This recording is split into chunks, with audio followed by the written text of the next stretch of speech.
p.m. Yes, it is now 7:02 p.m. And I'd like to call to order the February 5th meeting of the Inland Wetlands and Watercourses Agency, regular meeting. We'll begin with a roll call of members present. I'll begin. Mark Parker. William Marla Lewinsky. Butts. William Lewinsky. Repeatedly. All right, very good. Any alternates? We don't have any yet, so but we do have a quorum. So thank you everybody for coming. Action on minutes of the previous meeting. Mark, before we start, I would like for us to observe a minute of silence in honor and memory of your mother. Okay, thank you. Let us start now. We'll do that.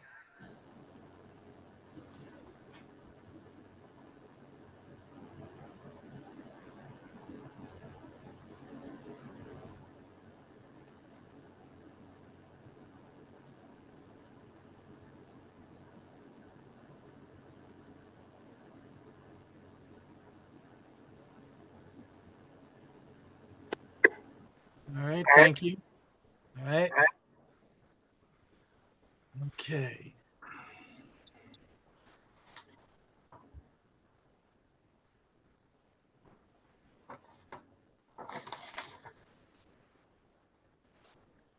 Sorry to interrupt you, Mark. Go ahead.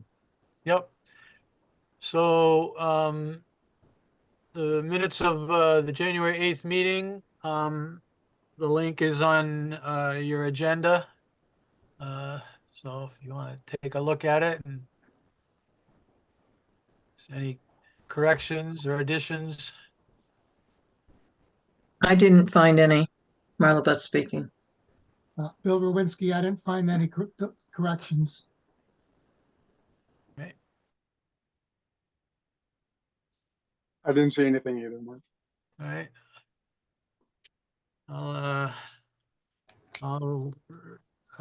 I'm open to a motion to accept the minutes as printed.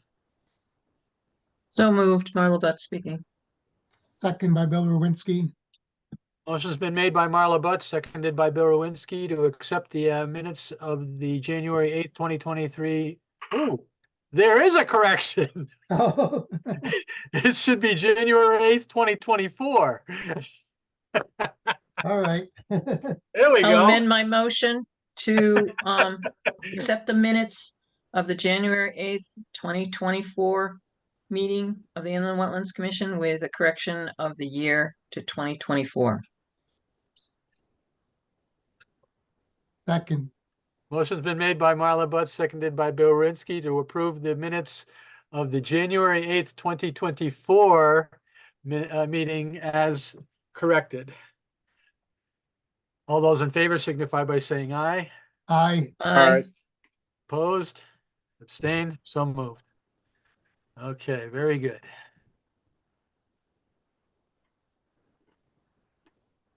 All right. Pending applications. So we have application 12-23-01, 150 Route 169, Woodstock Academy.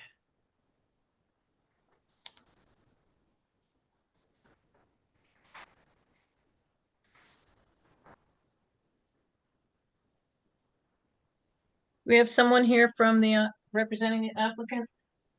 Yes, good evening. Pete Parent, professional engineer at CHA, representing the applicant. Pete, from the plans that you've got that are on the screens now, where is the limit of land disturbance, and where is the silt fencing that's referenced in the sequence of construction? Sure. If I could share my screen, I can walk you through. Absolutely. Do you have that privilege right now, Pete, or do I have to? It's telling me I can't start sharing while you're sharing. Okay. Right. Yep. Try now.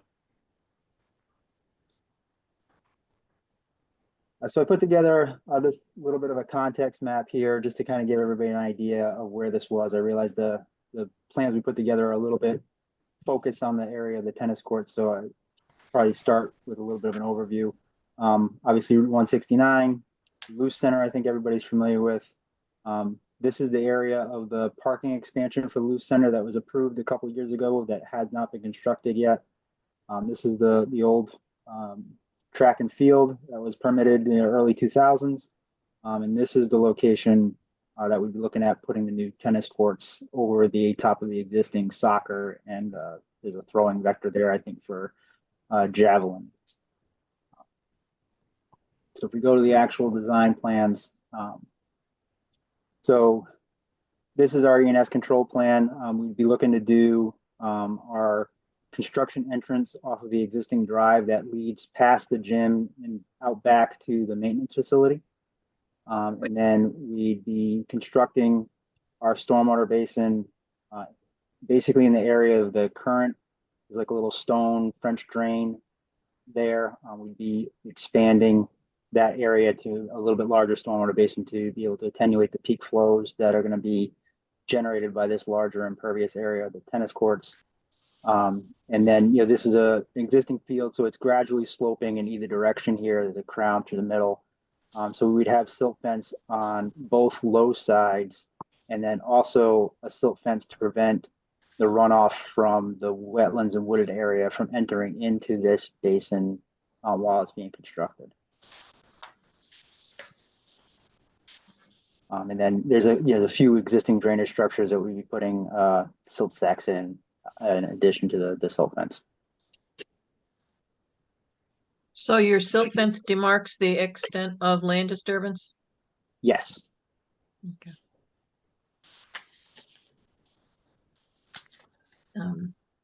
Oh, Pete, where your hand is, that's where you're draining the whole thing from? You're right. So we'd have an outlet control structure in the basin. We'd be piping that over here to a manhole that's going to pick up these existing drainage structures that kind of flow in a reverse direction and then end up in this system anyway. And we're going to be crossing it with the pipe. So we're going to clean that up a little bit, add a structure here to catch those pipes, and then connect into the existing line here. And then this line, I'll go back to the context map here. That line comes from here to this catch basin in the middle of the parking lot of the Loose Center, which then goes to this catch basin, which then discharges at a head wall into the brook. And that basically takes the flow from all of this lower portion of the site and brings it to the brook under existing conditions. So we're just kind of tying into that existing trunk line.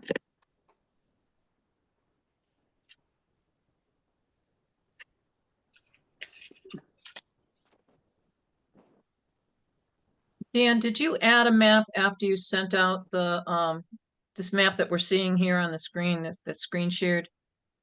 Was that added after the maps were, no, I see it. Never mind. It's on page 26 of 32. Okay. How does the basin empty? The stormwater management basin, does it have an emergency overflow? No emergency overflow. It's got an under drain in it that be connected to the catch basin overflow structure. And essentially it's the low point. The grade goes up towards the wetlands. It goes up towards the field, it goes up towards the wetlands in this direction. And then the tennis courts themselves are high. So this, even beyond the defined storage here at 427, even up to about 430, there's really nowhere for the water to go except in this area. Gotcha. So that little box structure that we see inside the basin, that's actually looks more like a yard drain. So it's catch basin. Yeah, it's intended to be a type C catch basin. So have grate and gutter inlet as a high level outlet. Okay. I think the similar kind of design like this is at the YMCA in Putnam. They have a stormwater management facility just like this. Yep.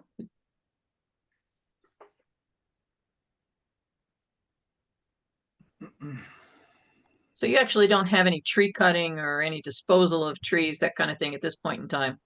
Because it's Right, all on- everything that we're working in is currently cleared. It's all a soccer field. We're working right up against the existing wood line here, but Yep. we're not planning to cut any trees for this.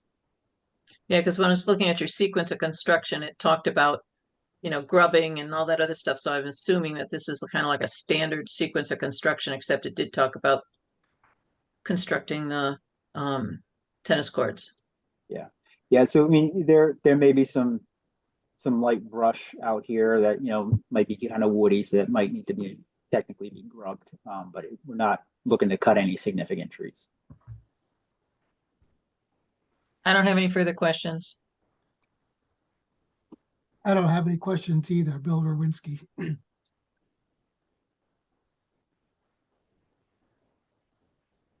good as well. I don't have any questions.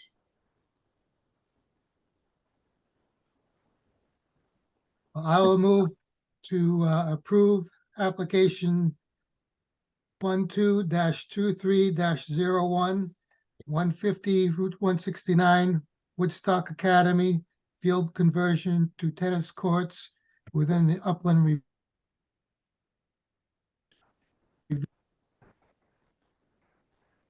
I'll second the motion. You broke up kind of, Bill.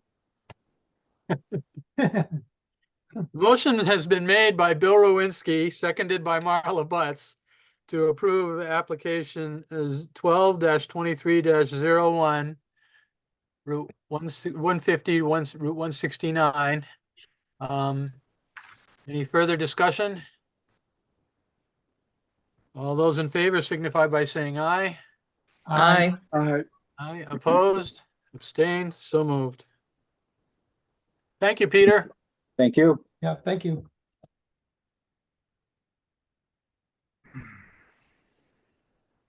Roman numeral number 5, under new applications, letter A. We have application 02-24-02, 23 Crooked Trail Extension, William Breslow, shed within the Upland Review area. 02-24-02. Do we have anyone here representing this application? So Mr. Breslow is out of the country at the moment. What he'd like to do is replace his shed with a larger shed. Gravel base at the same location. Here's an excerpt of a site plan showing the location of the proposed shed. Dan, which way is north on this drawing? I was trying to figure out where the shed was going to be placed because I was looking at the the GIS application, and I couldn't figure out where it was going to go on the site.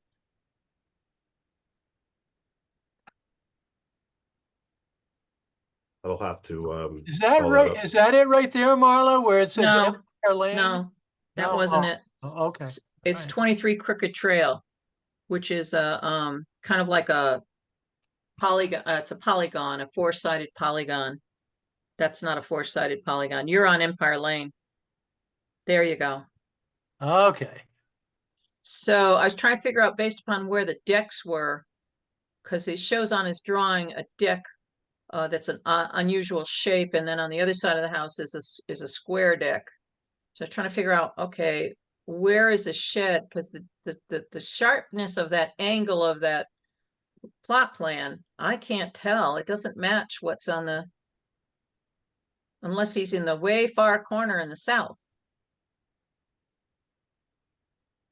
Could be. Where's the lake edge? Well, that's my question. I think it's the long side. I can't tell. Without having a north arrow, I can't figure out where this shed is actually going to go. It looks like it would be in the southern corner, but that doesn't make sense because that implies that the shoreline is straight, and that shoreline doesn't quite look straight. But that's a surveyed map, It but they don't matches say the, that. They don't say where the edge of the lake is. matches the geometry of the plot plan. I think you're right. It looks like it's in the corner, that sharp angle. Yeah, so it's upside down, Yeah. which means it's real close to the lake. If that's the case. And that would be the lake looks like, Would be where the stones are on the plan. yeah. See And where you see what looks like little round circles and then a dash, dot, dot, dash, dot. That's probably the edge of the lake. Yeah, and that's clearly within 100 feet of the edge of the lake. Yeah. And I don't see anything on the GIS that shows any shed at that location. And I'm not sure what Well, the air, Yeah, it from looks the like, GIS, I'm not sure what the air photo vintage is. I can't tell. looking I'm at the, cycling through a few and I don't see it anything located in that corner either. on page 2 of the PDF attachment, there's a little rectangular spot just off to the right of the house that says shed. That must be the little red one, or the little, right there. See it? Yeah. So he's not really replacing it at the same location. He's actually, Yeah. relocating it. right. So is he gonna need to do tree cutting and stuff? The way it looks, I can't tell. In order to Looks get, like, if that's a prefabricated shed, which it sounds like it is, it's looking from the picture that he supplied and from the information that we got from the building office, the barnyard, they're gonna have to be cutting trees to get that shed in there. I think the applicant's gonna have to explain to us exactly how he's gonna get that shed in there, if it's a prefabricated shed that's brought in on a flatbed. Because then he would be doing some clear cutting within 125 feet of the lake. And he Yeah. might have to do some grubbing and grading, judging by the topography. It's not like, I thought when he first saw the application that it was supposed to be at the existing location of the existing shed and that they were just putting stone in. You know, the stone was already there. They were just gonna have to expand it, but I'm not sure that's what this is. Yeah. I think it would be worthwhile to table this until we get clarification as to exactly what he's doing. Or if he could have somebody from the barnyard, tell us how they intend to get it in there.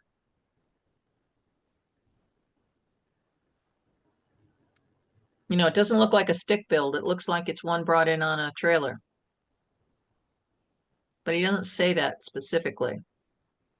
when you say barnyard, is that the one by Rusty Relic? I mean, No, there's one in Ellington. Friends, I think they're in a couple places. If you Oh, go okay. to, I think you have to turn that around to be able to see that, Yeah. the location. Yeah. Yeah, it's Ellington. It's coming from Ellington. Yeah, on page 1 of his application, letter D, he says that he's gonna replace the old with the new on the same gravel base at same location, but the diagram does not agree with that Yeah. written Lee- description. Yeah, Yeah, and the aerial photography doesn't verify that there was a shed there. yeah. So yeah, we need more information. He could, I don't know if it's possible, but he would benefit by coordinating the maps or having a locus map would help. Right. Well, he would have been better if he gave us a larger map. Larger That map. showed, this looks like a survey map and he only gave us a little piece of it instead of giving the whole thing. So, I would move to table application 02-24-02 to provide the applicant an opportunity to provide additional details as to the exact location of the shed and the work that's needed to construct the shed. The alterations, the Yeah. upland review to construct or bring the shed in. Right, right. And if they're gonna need to bring in more gravel underneath it, because this is a larger, you know, it's gonna be going from a 10 by 16, which he probably already has gravel down for it. But is he gonna need to bring in a little bit more to, you know, to cover the footprint of the 12 by 22? Yeah, but we don't even know where that shed is. I know, It doesn't show on the aerial, so yeah. I'll second the motion. Motion's been made by Marla Butt, seconded by Stuart Peasley to table this application. All those in favor signify by saying aye. Aye. All right, Opposed, abstained, so moved. I will pass those questions along. Great, thank you, Dan. Okay. Roman numeral number 6, new applications, letter B. Application 02-24-03, 116 Rawson Road, Justin Sherman for Mary Ellen Blake, timber harvest. Okay, so let's see, timber harvest application, timber harvest permit. Request for approval of timber harvest as a use permitted as of right. Okay. Rawson Road.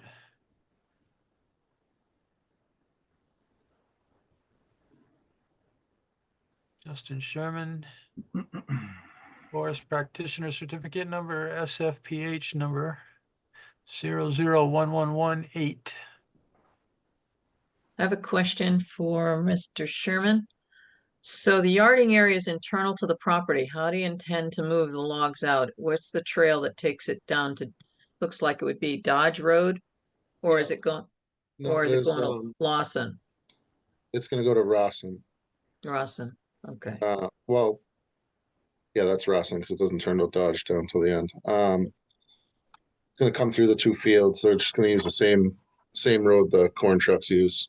Yep. Get down there. I think we're gonna try to take advantage in this next month, weather permitting.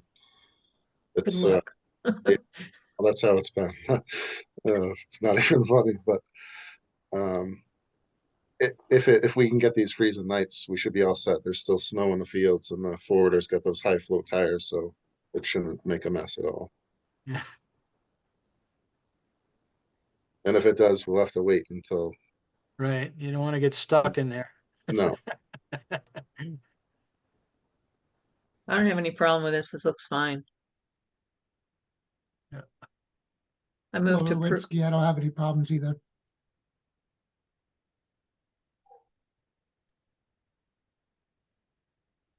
I don't know, I'm good with it, looks good. I move to approve application 02-24-03, 116 Rawson Road, Justin Sherman for Mary Ellen Blake for timber harvest as a use permitted as of right under agriculture. Second by Bill Lewinsky. Motion's been made by Marla Butt, seconded by Bill Rowinski to approve application 02-24-03, 116 Rawson Road, Justin Sherman for Mary Ellen Blake. Request for timber harvest as a use permitted as of right. Any further discussion? All those in favor signify by saying aye. Aye. Aye, approved. Abstained, so moved. Okay.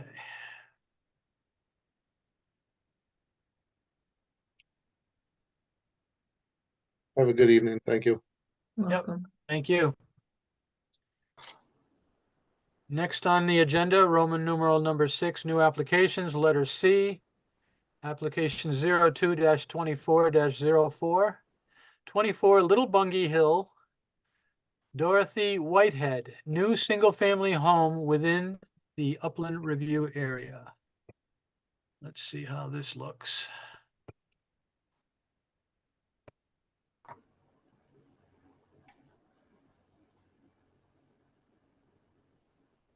I'm This kind of pro- new. I'm kind of new to this. Does everybody hear me?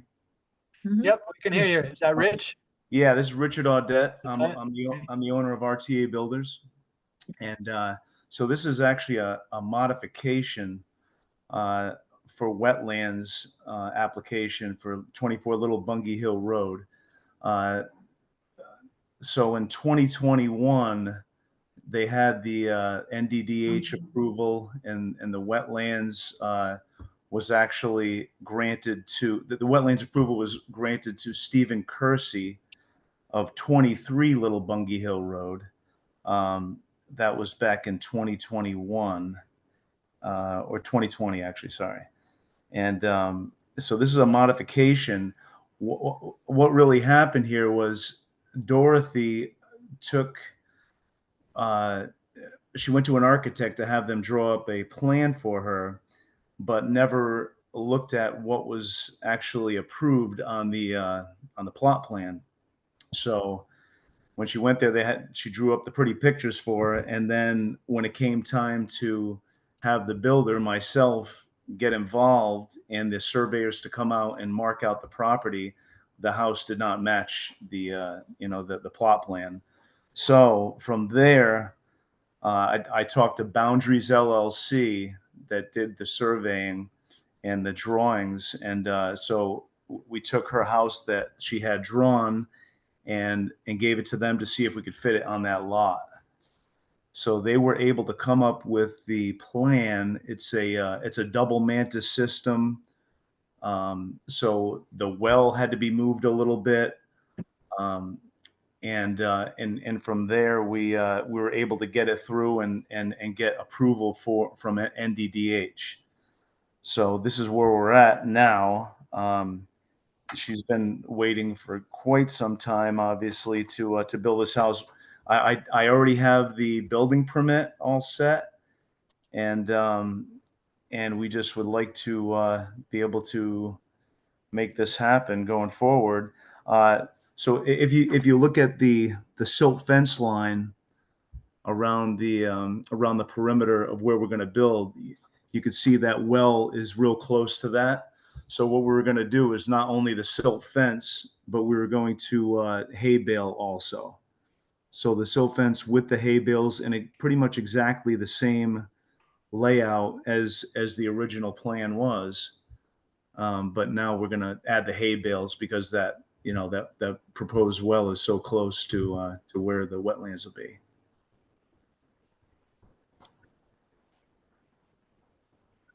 So question, Dan, do you have a signed and sealed copy of these plans by the engineer?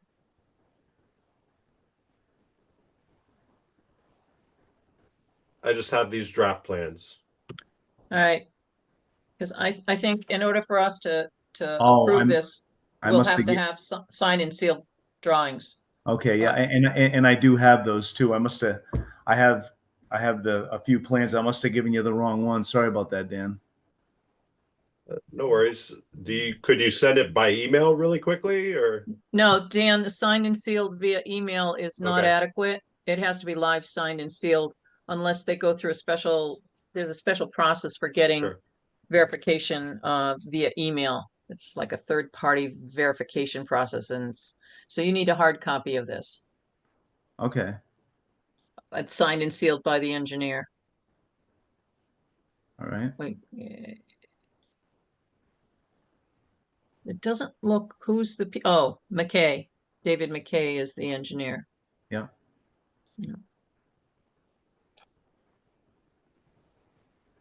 So this is just in the upland review area. There's no work in wetlands or watercourses, correct? Correct. And the NDDH approval is in with the package of information we have? Yes. What page is that on, Dan? It's got to be after the plans. I don't see it in the copy I pulled down.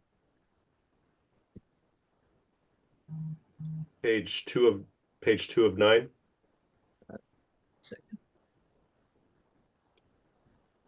Got it. Got it.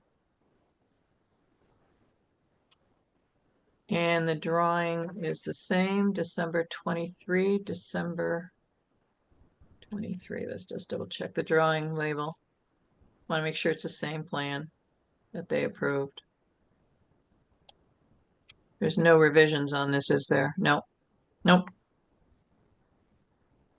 So I wouldn't have any objection to Dan signing off on wetlands agent approval as soon as he gets the signed and sealed plans by the professional engineer. Okay. So I guess with that, I will move that, hold on. Oh, gosh, I think I lost my agenda. Hold on. Somebody else wants to make the motion, they're welcome to it. There it is. I move to have the wetlands agent approve application 02-24-04 for Little 24 Little Bungie Hill for Dorothy Whitehead for a new single-family home within the Upland Riviera upon receipt of signed and sealed drawings that were provided with the application, signed and sealed by the professional engineer who developed the plans. Second the motion. Stuart Peasley. Motion's been made by Marla Butts and seconded by Stuart Peasley to authorize the inland wetlands agent to approve application 02-24-04, 24 Little Bungie Hill Road, Dorothy Whitehead, new single-family home within the Upland Riviera upon receipt of a signed copy of the Signed and sealed. Signed and sealed. Sealed Yep, signed and sealed. by the Connecticut licensed engineer who developed the plans. Maybe it's easier to put it that way.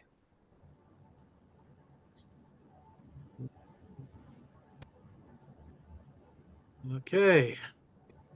Any further questions or clarifications?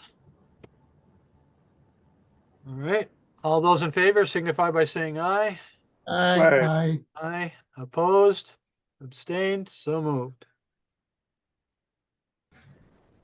Chair, this is Dan Malo.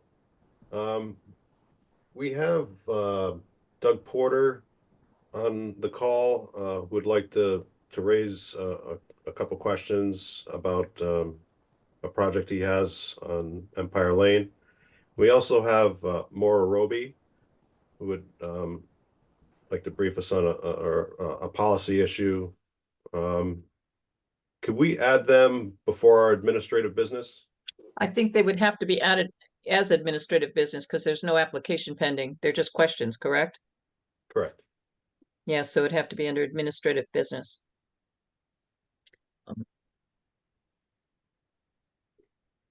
All right, well, if there's no objections, I will move those two folks to letter A, and which will shift all the other remaining discussions. Budget will now become B, bylaw review will become C, and election of officers will become D, and agent report will become E. You have two items there for A that are totally distinct. So you Oh. probably need a new A and B and then move everything else down. See what I'm saying? You have Yep. 53 Empire Lane is one thing, and then you have something to do with what Dan was saying. Maura, I believe, wants to talk about a dirt road stormwater runoff policy for the town. Yeah, so that's a completely separate item. So I would suggest that you have a new A and B and then move everything else down. Okay. All right. Letter A is going to be, what are you gonna give that for a title? Help me out here. Letter 53 wouldn't it be 53 Empire Lane? It's 56 Empire Lane. I found the correct address. Okay. Letter A will now become 53 Empire Lane. Letter B will now be what? Dirt road stormwater runoff policy.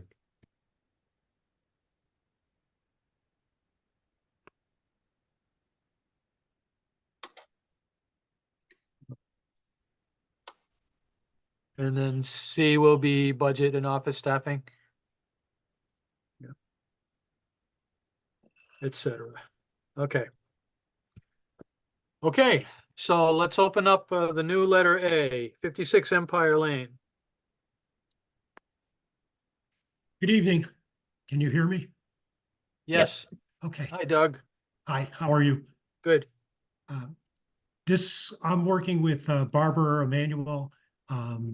And we built Barbara's house in, I think, 1995. We've done some additional work there inside the house. It's part of almost a family compound. Her father's house is there, then Barbara's house, and then her brother's house.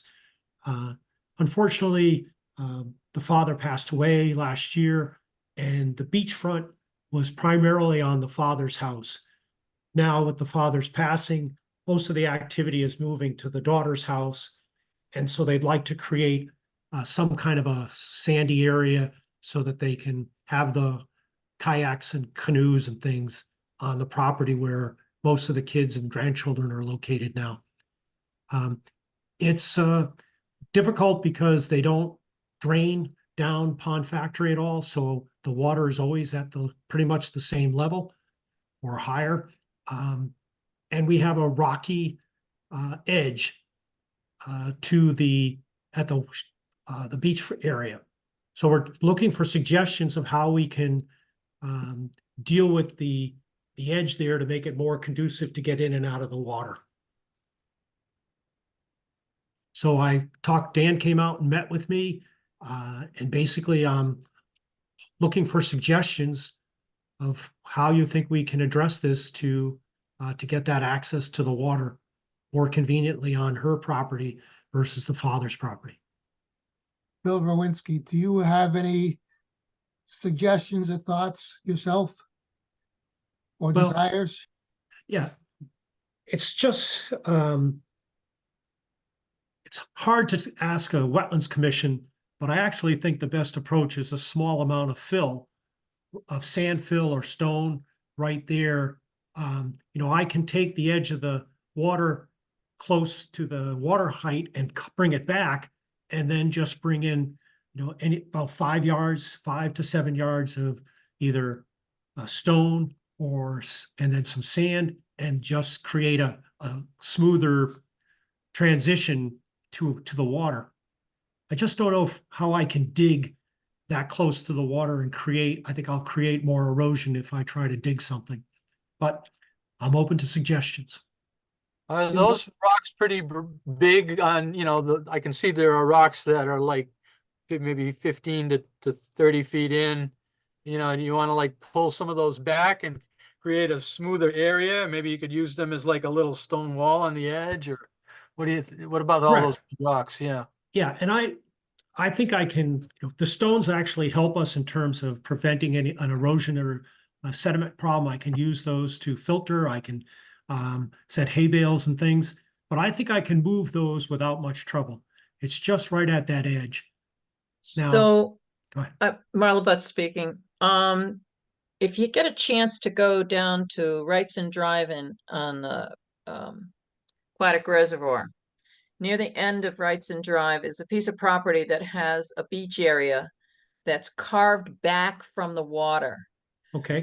So what they did is they created a retaining wall that was kind of like a triangle, created like a rectangular shaped embayment, so to speak.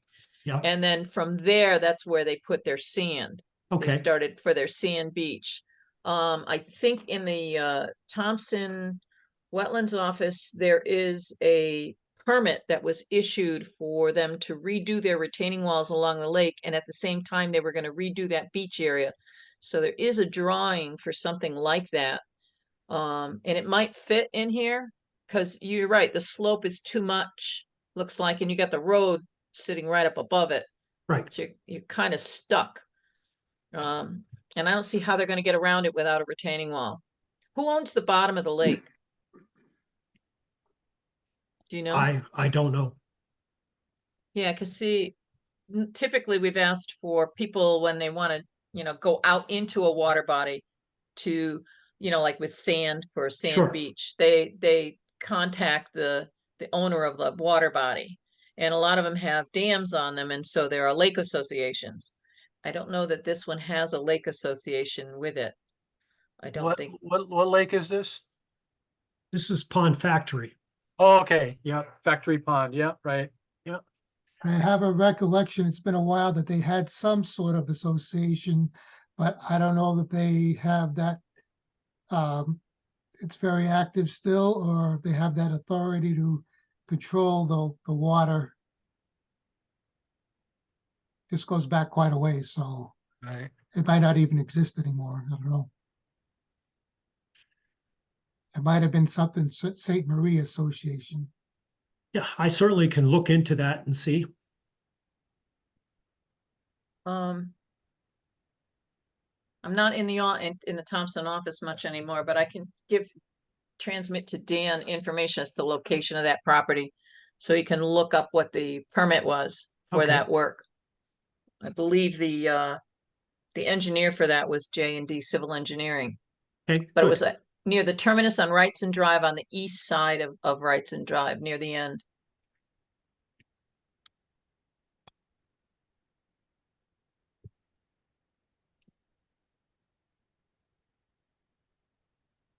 Well, and I think that may work because that, our worry was getting close to the edge and trying to create a slope down. But if I can actually work back a little bit, and I have the natural rock, so I can create a natural retaining wall, which I like to use. Right. And then we can put our beach area up, above that existing water level and then edge into it.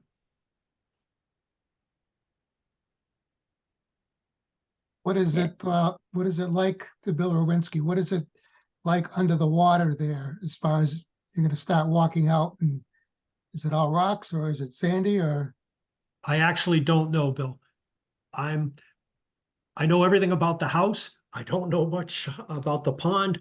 And the only thing I have experience for Pond Factory is when my kids took swimming lessons at the town beach. If you give me a moment, I might be able to give you an address for that beach area. It looks like it's 59 Wrightson Drive. Okay, If it's not 59, then it would be the one next to it, which is 61 Wrightson Drive. It's either one of those two properties. all right. But you can actually see on their GIS system, you can actually see the beach area from the area of the 2016 aerial photograph.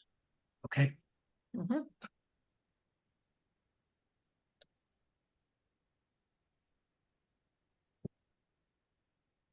The other part of our approach is this is a grassed area to the right of the drawing, and then it goes up to the driveway. So we'd like to clean up these rocks, and we could use them to make that retaining area and then have more of a lawn area there. It is somewhat of a lawn, except it's got some pretty big toe stubbers in there.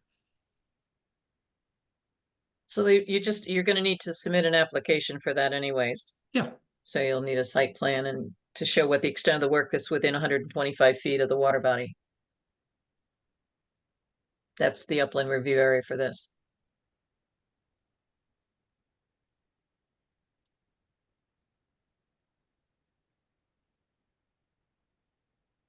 All right.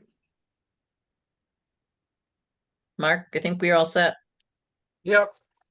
I was just checking to see if my Connecticut Lakes and Ponds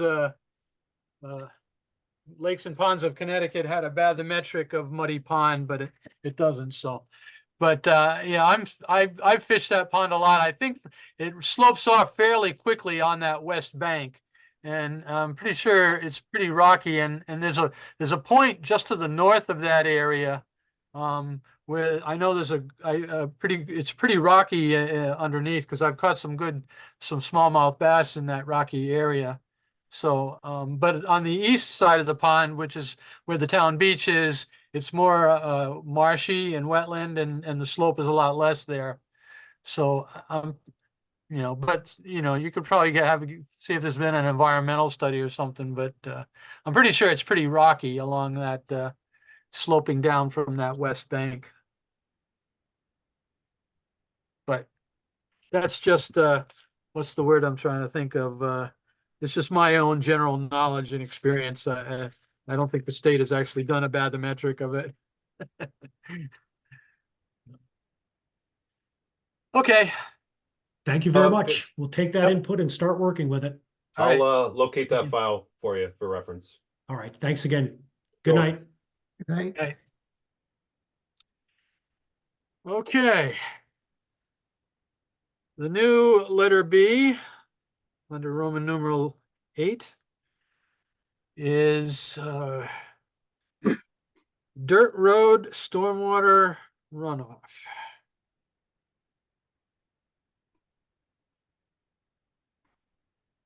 Hi, everybody.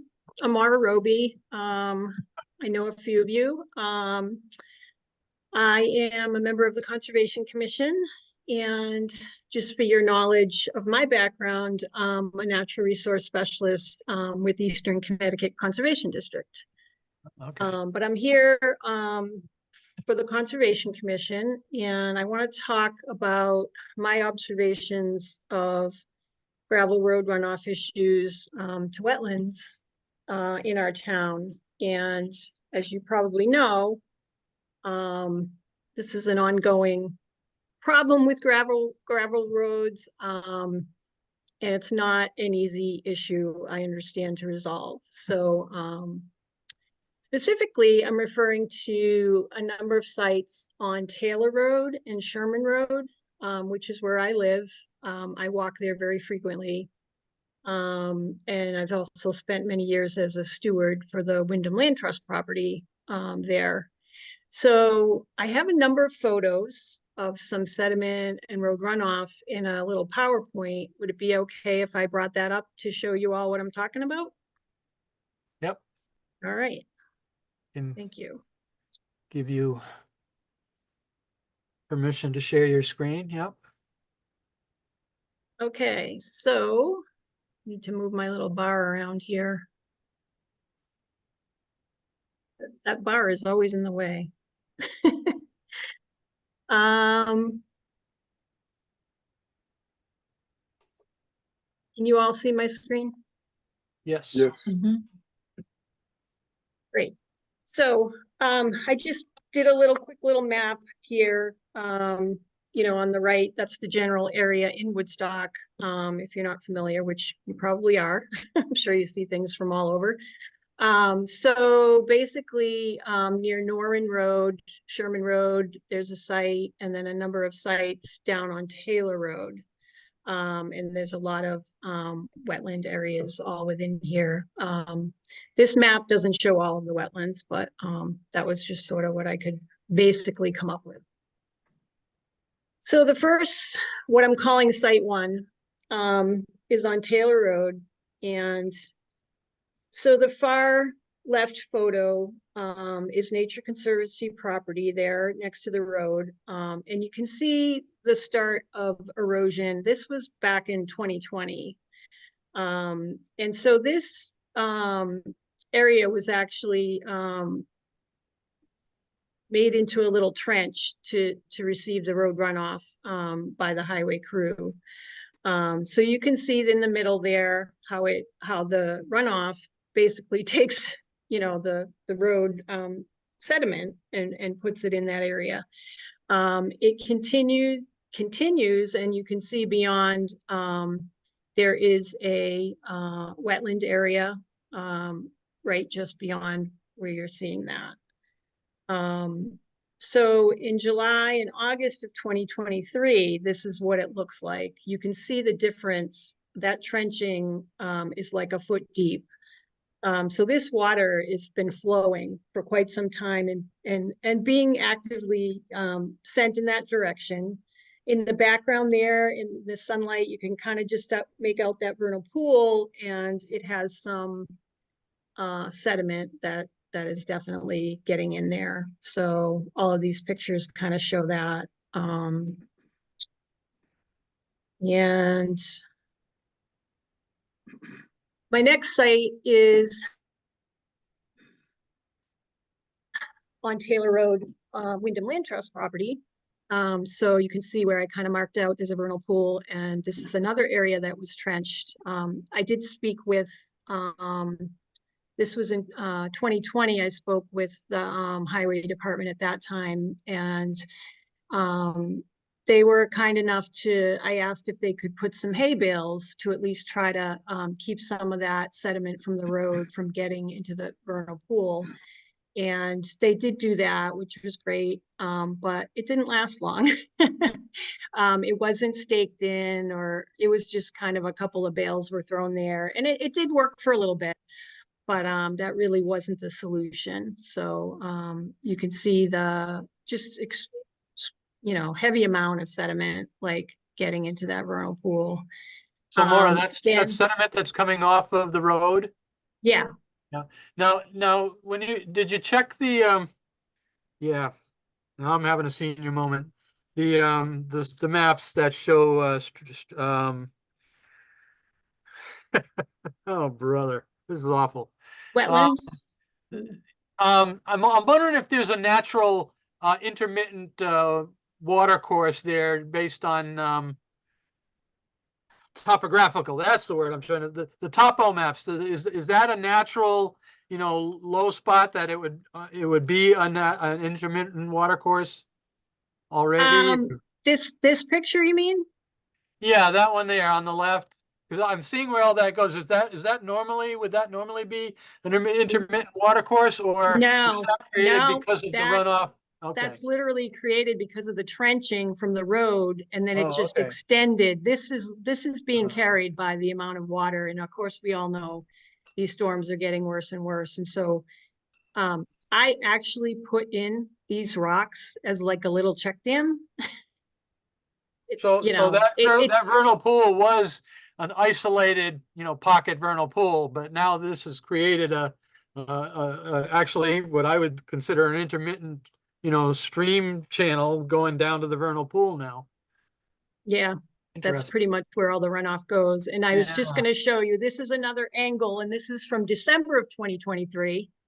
And you can see the amount of runoff that comes. And this is what I was just showing you. This is where it starts. So this is where it was trenched to go.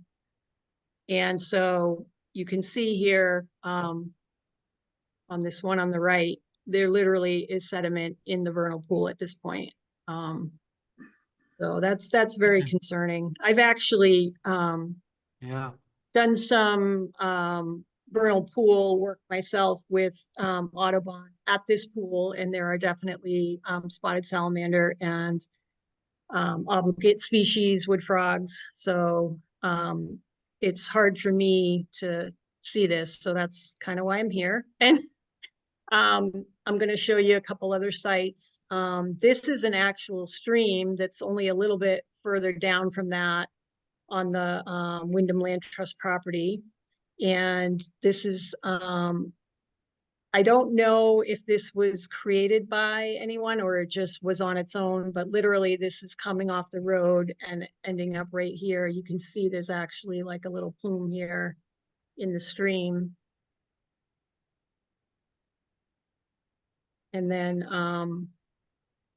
to switch gears, I'm gonna just show a couple of things on Sherman Road as well.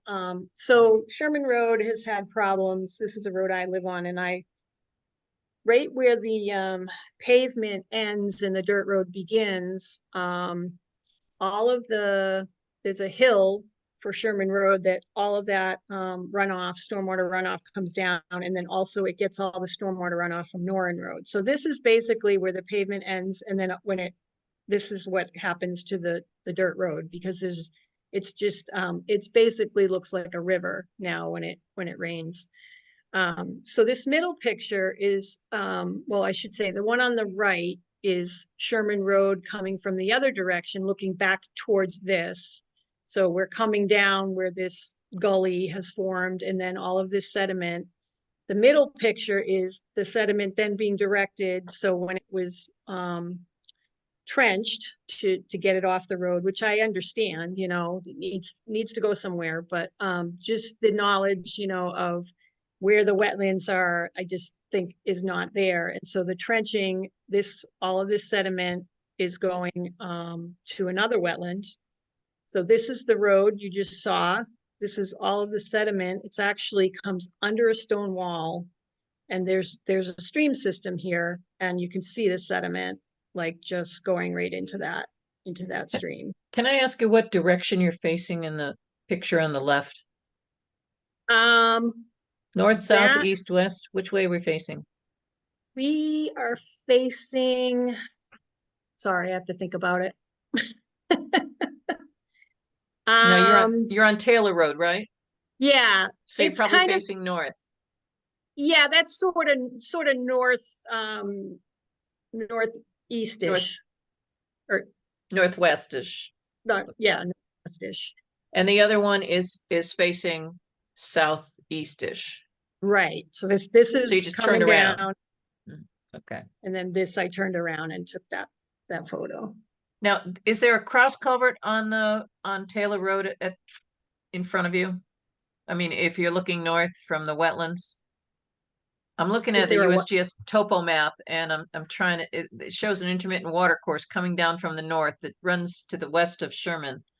And then it looks like it crosses under Taylor Road. Are we at that location? No, this is one of the feeder streams to that bigger system, I believe. So am I farther to the east or farther to, yeah, it'd have to be farther to the east. Yeah, Because there's a little, looks like maybe perhaps a small water course that comes down off of Sherman. From in the direction of Sherman and in a southwesterly direction, southwesterly direction. yep. I think So that you're was- not that far from the intersection of Sherman and Taylor. right. So this Okay. is all of that kind of connected system to what so that was just a few more pictures of that, that Has there- sediment. Has there been any changes on Sherman Road that might have affected the drainage that goes to Taylor? Anything in the last 5 years? New development or? The 100 acres or so, they have a family compound there now. Those are kind of newer owners, but they've built a house, but I don't think it's it's quite far from this area.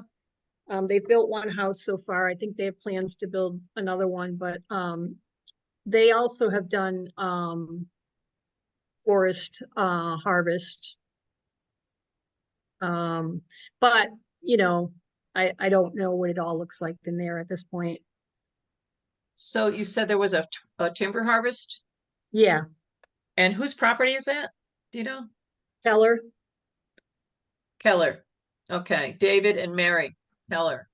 Well, actually, you know what? I'm sorry. This particular spot right here is not owned by them. They own behind this, but this spot is owned by some new folks, and I actually don't remember their name. Yeah, so Kellers have at least two properties that border onto Sherman that would drain in this direction.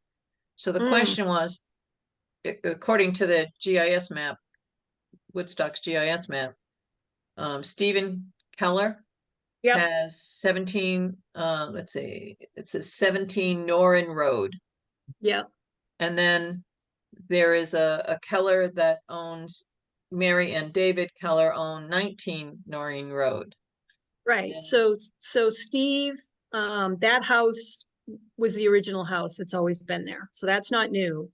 Did he have a But timber harvest though? What's that? Did he have a timber harvest? On the 100 acres all behind there. And that's owned by That's Keller. Stephen Keller also. But Wait a they minute. did build a new house on the top of the hill behind the original house that you guys gave a permit to because they actually had to cross one of those wetlands to put the driveway in. So unless there was a change in the upper watershed causing this, then it looks like it's climate change that would be causing it. So the first thing I would look at is to see what might have changed in the upper watershed. If there was a timber harvest, could they have somehow just in the way they put the wood roads in or did the harvesting or the skidder roads, could they have changed the way the water flowed off the land that ended up going down to Taylor, which could have caused a concentration of flow that didn't occur before? The alternative is if there's no change really in what happened in the upper watershed, then we're dealing with what we would call climate change. Right. So I guess, either way, like to try to explore some solutions. And you may know that Jean Pillow is also on the Conservation Commission. She also works for ECCD. She gave me some recommended things that the town could look at. I guess we really would like to, well, first just to look at, there's some EPA, and then Pennsylvania wrote the first one, and I have some links to those. And just ways to do dirt roads, maybe just looking at that. I don't know how often that's looked at or what the policies are around that. So there's also to put in some kind of structural support called this geogrid. So this is kind of some things that may work depending, and that seemed to have some success. I don't know the costs of any of these things, but I'm just trying to give you an idea of that there may be solutions that haven't previously been looked at. And I actually did talk with Jason Scranton last December when he was fixing the road, which he seems to have to do quite often. So, you know, and I asked him about, you know, being open to like some kind of trainings or just new ways to do things, figuring those things out. And he said he would be, and that, you know, he knew that what they were doing, just bringing fill to the road every time the gullies formed, was a Band-Aid, and that was not an ultimate solution. And so I told him about the swales, the location of the swales being really not greatly located as far as these wetlands. So just having the training, I guess, to understand, and maybe it's a matter of directing it to another location. And I don't know, you know, that there could be other places. I think that and that still doesn't sound like a total solution to me, but you know, at least in the meantime, because I think something like one of these other solutions would take some time, of course, to figure out. And I'd be willing to help work on that as a representative from the Conservation Commission, and also with, you know, getting input from Jean as well. She's a certified professional erosion control specialist. She's got her CPAS. So, you know, whatever we can do, I think that Jean has also felt like there's been issues other places in town she's told me about, but so, you know, it could only benefit, I think. And so just maybe meeting with the highway department, if the inland wetlands wants to initiate something. I guess I just don't know how to sort of go forward from here. What would be the best strategy? And I would suggest maybe there's a possibility we could get a workshop with an expert for any of the surrounding communities as well. Maybe checking with Sustainable CT. They may have things like that. So just trying to start to kick off the whole talk about, you know, what can we do? So it sounds like from the photographs that you have that on the uphill side of the road, you've got head cutting of a drainage channel. Would that be a correct assumption? As the water approaches the road, you've got a gully starting to be created on the upslope side. Are we talking about on Sherman Road or the other? Taylor. So which site are you referring to? The first one I showed, or? This was I'm having a hard time figuring out which way the water is coming. So you've got, it's keeping on Taylor Road, the erosion that you've got for 2020. You have on the left-hand side, it looks like the water's coming off the dirt road and draining off the road, causing a gully that shows up in the center portion, and then has another picture farther down, correct? Right. Okay. Is the picture in the center, the same one as on the left, but from a different angle? Yes. Okay. Sorry. Yep, Yeah, I yep. should have probably Okay. explained that more. Yeah. Yeah, So I you tried to see keep that, them Marla? on. The middle Yeah. one, Marla, is showing once the water comes down off the road, it's panning out into that wetland area. Yep. Yep. Yep. I Yeah, was thinking, these are a progression of how it starts. That's the, you know, Mhm. So sort of. the picture on the right with the vernal pool, that's the Yeah. same area? Yes. Oh, okay. All right. So that's as it continues down past that area, you know, that you can see the furthest in the middle picture to continue on. Yeah, this is quite a lengthy, it's been going on for a while, so. For lack of a better word, there's a little sediment delta building up there after it comes off the road. And then it's kind of sheet flowing and panning down to the vernal pool. Right. But honestly, like that was 2020. This is what it looks like now. There's literally trenches that are feet deep and, you know, logs and rocks and, you know, it's moving a tremendous amount of material. So that's trenching on the downward side of the road. Okay. Yeah. Bill Rowinski, just for reference, I went on Payne Road after the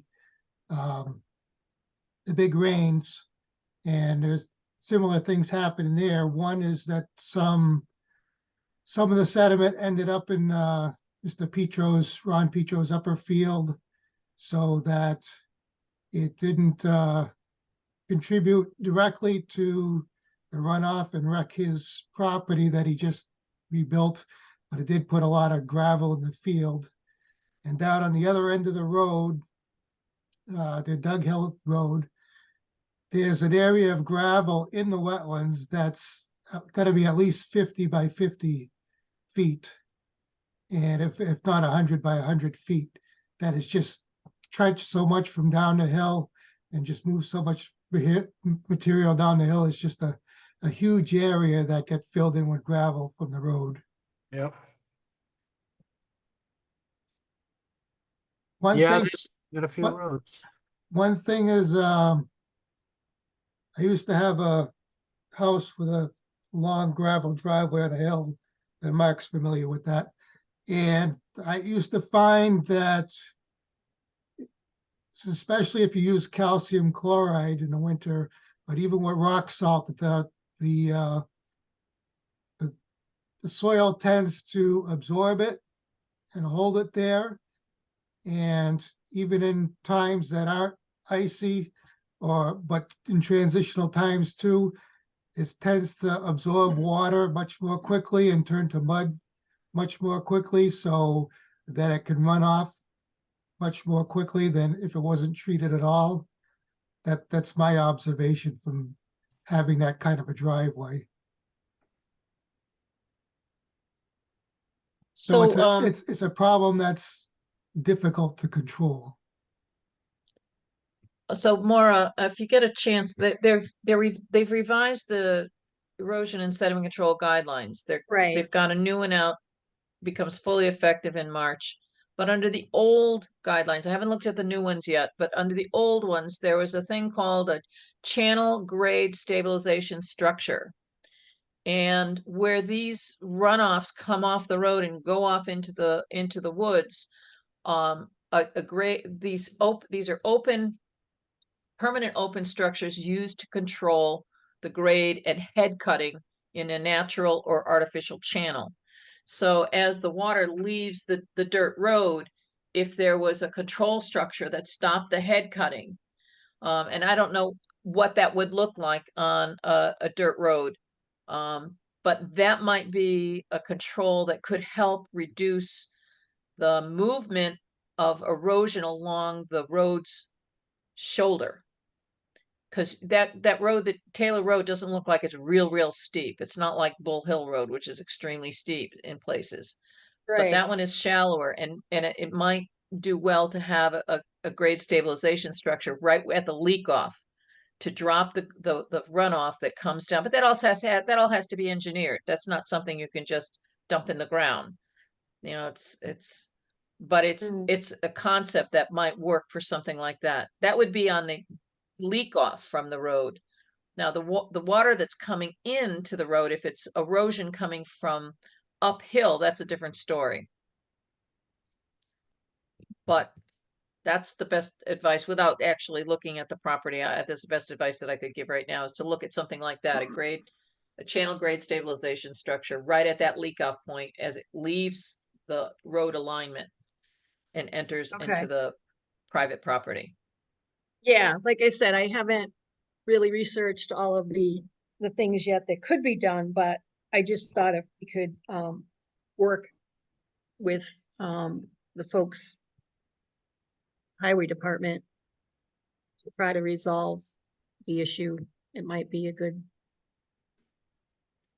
Well, dirt roads are problematic, and Stuart Peasley here. I think that, one of the suggestions I would look at is look for case study or other precedents that would have a systematic response.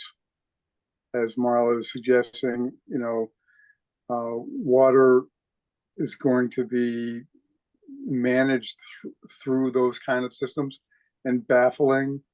But this is all going to have to be analyzed and assessed by, engineers to be able to come up with a good response, and then implement that with the highway department. But if we could find another municipality that has similar problems, that might have that might be a guideline for us to be able to recommend, that would be where I would start. Case studies, precedents. Yeah, I mean, I guess I was thinking these these other states that have done they actually have done studies on what's good, best way for best management practices kind of things. I know Vermont has a lot of things out there. This is just a pocket guide, but they actually have a full guide about, because they obviously have a lot of dirt roads as well, and New Hampshire. So yeah, I think we're willing to kind of look at the solutions, but like, I guess I don't know the process. Like, is the wetlands going to get involved because this is something where it's causing issues? Or, I mean, I'm happy to do a lot of legwork, but I don't know if you want to sort of take the lead, or should I take the lead? I guess I don't know the process. I don't think it's appropriate for the Inland Wetlands Commission to take the lead on coming up with a solution. It can. No, I didn't mean that. I meant just reaching out to the highway department, or should I do that? I mean, I don't really know them. I don't know if anyone has a relationship that can kind of get that going. That's why I say I think that a little bit of research is needed right now to be able to provide alternatives, because the highway department is just going to respond. So we've got to give them a direction. And right. Yeah. I guess I was thinking more of having an initial meeting to say, these are the things that we're looking at, and let them tell us what are the limitations that they have, because I'm not an expert on what they do. And they're gonna I'm sure money is going to be a big one. Yeah. I see Jay Swan is on here, but I don't know if he wants to chime in at all. So based upon my experience of dealing with dirt roads, I live on a dirt road, and that has problems. Each dirt road is site specific. The problems that each road has is different. So you really have to look at on a site by site basis, not as an overall policy, because it's going to vary depending on the conditions on each dirt road. And the solution or addressing it is going to be different. And you can't necessarily cure it completely. You can minimize it, but because it's unstable ground, and these heavy rains that we're going to keep getting the transport of sediments. But to that point, Marla, every case is going to be different and unique and have its own conditions. So the resources that we could look for would be alternatives for each of those conditions. You know, oh, here we put in a baffle system, or here we put in what did you call that, grade deterrent? A grade stabilization structure. And in some cases you might there might be a desire to pipe something for a distance so that you don't have the concentration of flow on the surface. Rather, you carry it through a stable structure underground. I mean, each one's going to be different, but we can't come up with that. What has to be done is wherever a condition is found, then a policy or an approach to trying to deal with that would have to be developed. And I don't think the Wetlands Commission can do that because it's the regulatory body. Right. We can push regarding like on Payne Road, the concerns that we had on Payne Road that were, Mr. Petro's problems. We got involved with that. So on a case by case basis, we can get some involvement, but we can't be responsible for creating the solution. For a It goes- townwide it goes policy. Oh, back to sorry. re- Go ahead, Stu. Go ahead, Jay, It just goes back to research, and that, Stuart. you know, who would likely be most interested to do that kind of research. Maybe we could reach out to UConn Engineering School, civil engineering. You know, that's looks like it could be a good project for students, you know. That's a good master's idea. students. That's a good idea. I know they've done some in Thompson, the engineering students from UConn. Okay, Dan Melo here.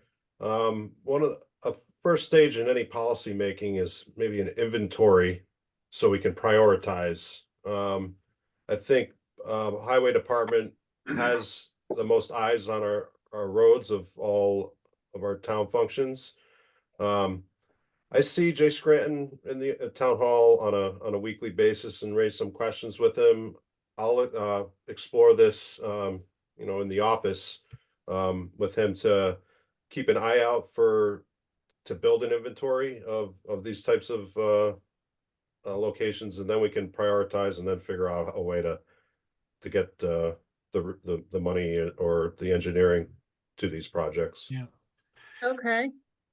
And I could also see doing an inventory of vernal pools that are impacted near dirt roads. Because, you know, and like Marla said, there's site specific. There are certain dirt roads in the case, you know, of Sherman and Taylor Road that have vernal pools that are being impacted.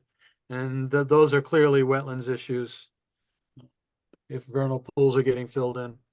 Yeah, that's my concern, is that in the meantime, while and I'm not, you know, I know people, like, everybody's got full-time jobs, and I don't expect the highway department to be able to put that top on their priority list, but sort of in the meantime, to at least work on the ones that, like, these concerns that I have. And I'm certainly willing to do research as well and figure out some things and, you know, try to get that moving along, you know, to sort of help. But I appreciate all of the comments and suggestions. So Maura, if you're gonna create a list of sites, or you're gonna be working to create a list of sites, one of the sites that you should look at is Bull Hill Road, where it meets Sinexic. Runoff coming off the road after they put the paved apron in has now caused water to bypass this drainage system that previously existed. And it's running down the road and going into Dr. Luby's pond, who he just cleaned it last summer. So that, you know, and I've been talking to Selectman Swan regarding, you know, how that might be addressed. But I'm doing that independently. I'm not doing it through a committee or a group, only because I happen to live on Bull Hill Road, and I think it affects the pond that the Wetlands Commission authorized to be cleaned last summer. And it's going to adversely affect that pond. It's going to fill it in with sediment if the town doesn't do something.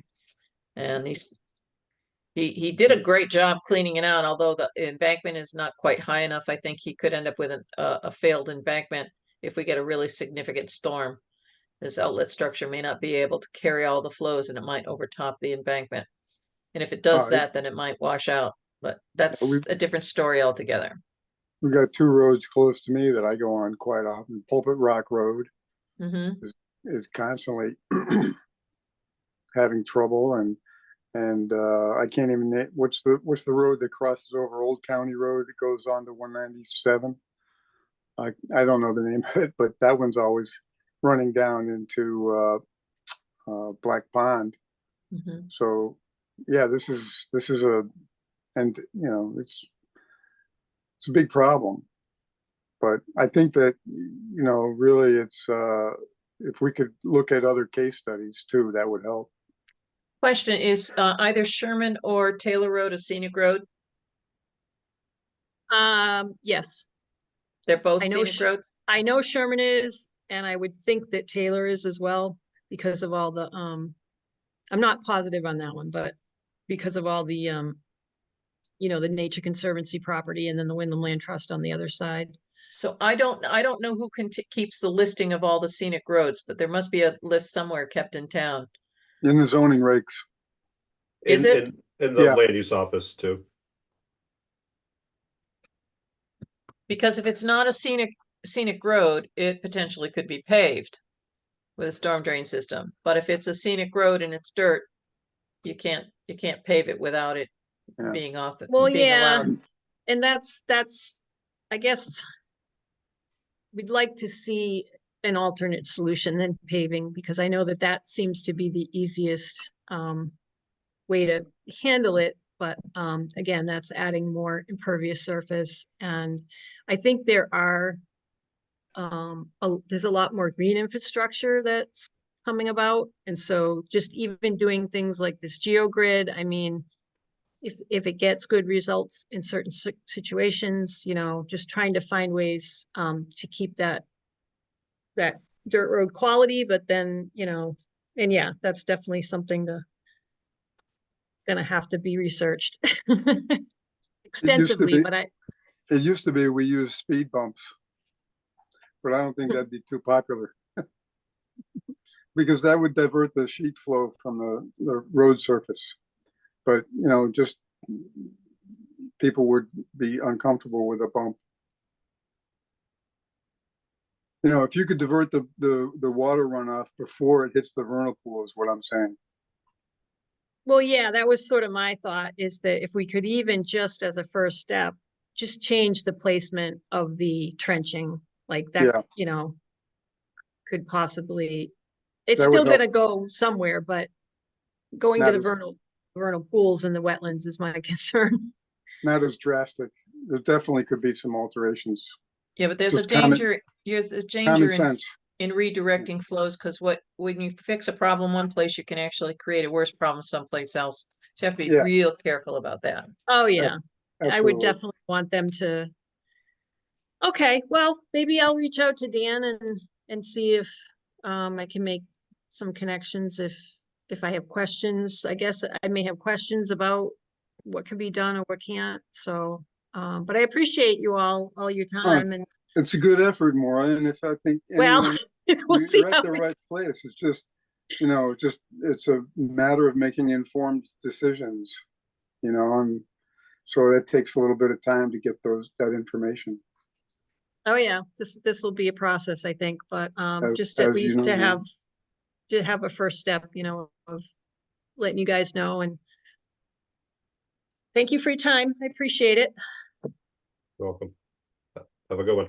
All right, thank Yeah. you. Yeah, thank you. Okay. So now we are up to budget and office staffing. Okay. The new letter C. Yep, the commission last month asked me to invite First Selectman Jay Swan to the meeting so you could express your concerns about the office and hours towards this position. And we have Jay on the call. Okay.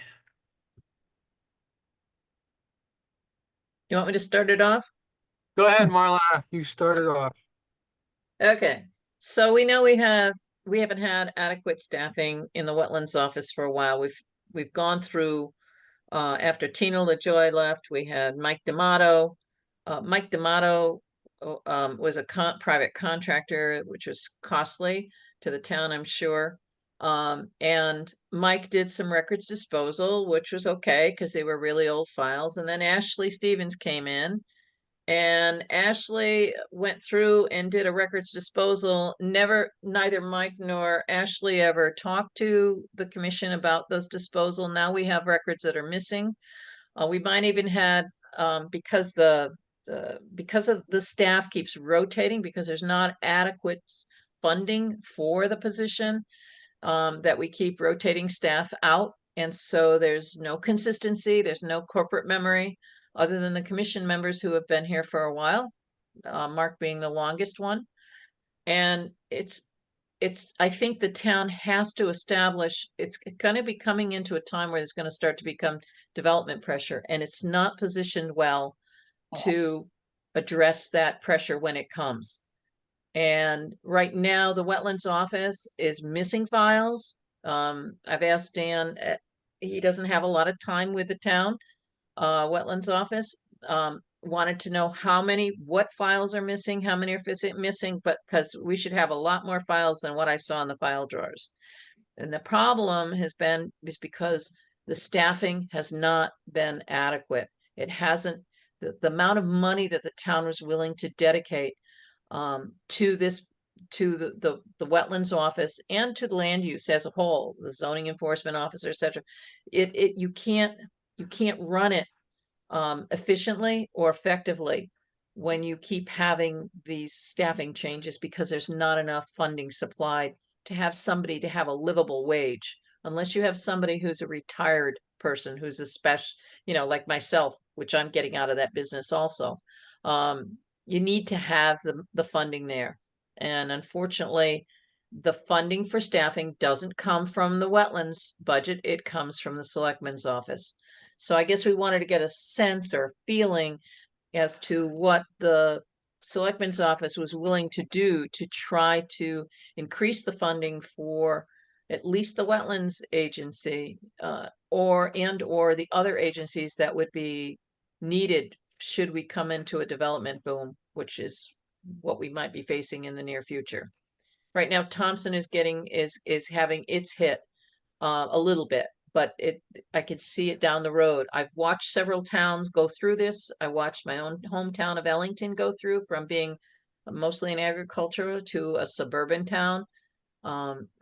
And if you don't get your stuff in right, you end up having all kinds of mistakes and problems down the road. So that's what I have a concern about, funding for staffing. I'm glad they have a clerk there at this point in time, because that will at least provide some kind of additional help to the wetlands agent, but we don't have enough staffing at this point in time. Anyone else? Stuart? I have a thought. I think there's a little bit of need, as Marla says, for the staff, but we should also be thinking about planning for the future. What's this going to be like in 1 year, 2 years, 5 years, 10 years? But I think that our technique for improving the permit process is something I've always been concerned in, and that going forward, I mean, we're going to be all computerized someday, probably faster than we realize. So there's that side of it. We'll be doing more permit processing that way. And unfortunately, that's going to take a lot of work, and we're just probably going to have to do it on an overnight basis. But anticipation and clarity are two clear things right now, are two clear things to me that we should be, gauging our efforts towards, because we've got a board that has a tremendous amount of valuable experience, and I don't see anyone on the horizon coming in to fill those shoes. So what's the solution to that? So it's not just staffing, Marla, but it's how we can bring in people, to do the kind of work that's being done now. And so it's more planning on our part than just asking for funding, because I think even if we have the funding, we're not going to find the people that can come in and do the work so easily. Well, not so easy. You're definitely not going to find the people come in to do the work, even if they have the experience, if there's not adequate pay. Yeah, Nobody's going to come in at $25 an hour to do this job. no. Bill? But it's more than, I think, what I'm saying and what I've seen and experienced to some extent is, we've got to not be trying to clip, but we have to try to add to these resources that we have. And so we're on the same page. We're on the same page as that, but I just wanted to make that point for Jay. All right, thank you. Mark or Bill? Any comments or no? Well, this is Bill. Yeah. The thing that I come up with a lot at the place that I work is no matter how much organized you and formal you make everything, there's still a good amount of tribal knowledge that is vital to any organization to keep going. And you need to have that, keep people long-term to be able to develop and potentially transfer that knowledge. You can't transfer that knowledge, but it takes forever to rebuild it. But having somebody who's in it for the long term is basically the best thing for the organization.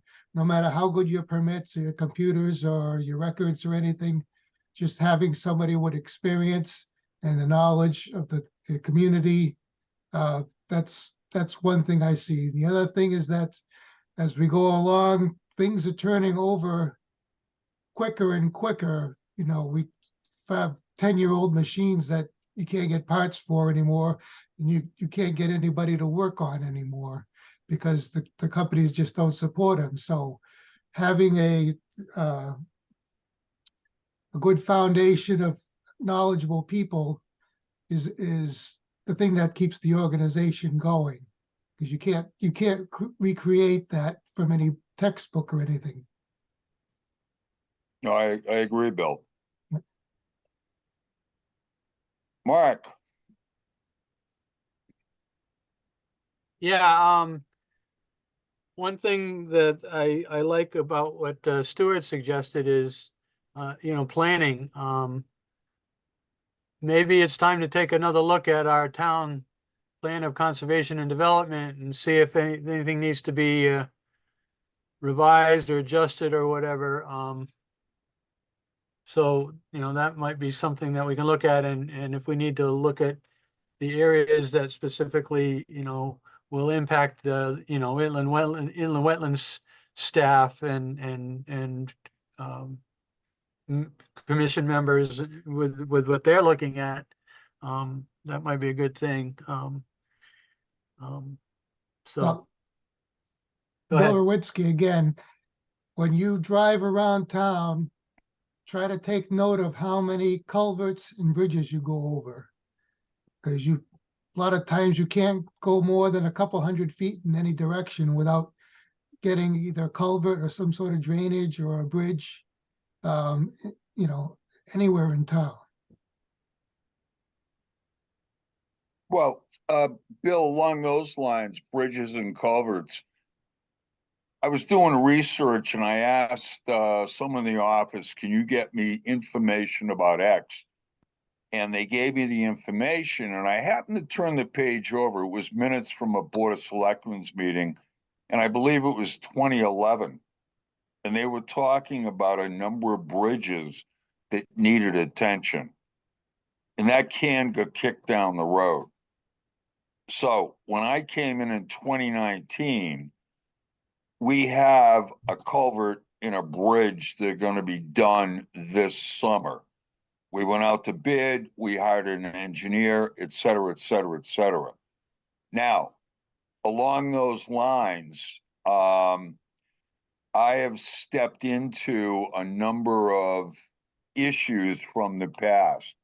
And that's not an excuse, it's an explanation. I show up, I'm looking at this, I'm looking at that, saying, hey, come on. And I know that the land use department has been a number of Band-Aids for a number of years.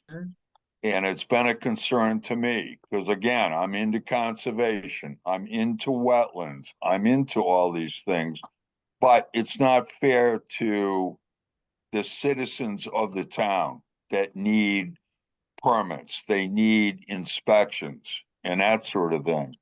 So, anyway, effective March 4th, we will have a full-time zoning enforcement officer and a full-time wetlands agent. So hopefully this is going to meet your needs. Oh, I should mention that person's name might be familiar to you. It's Mr. Dan the Man Malo. Whoa, I heard of that guy. Yep. Okay.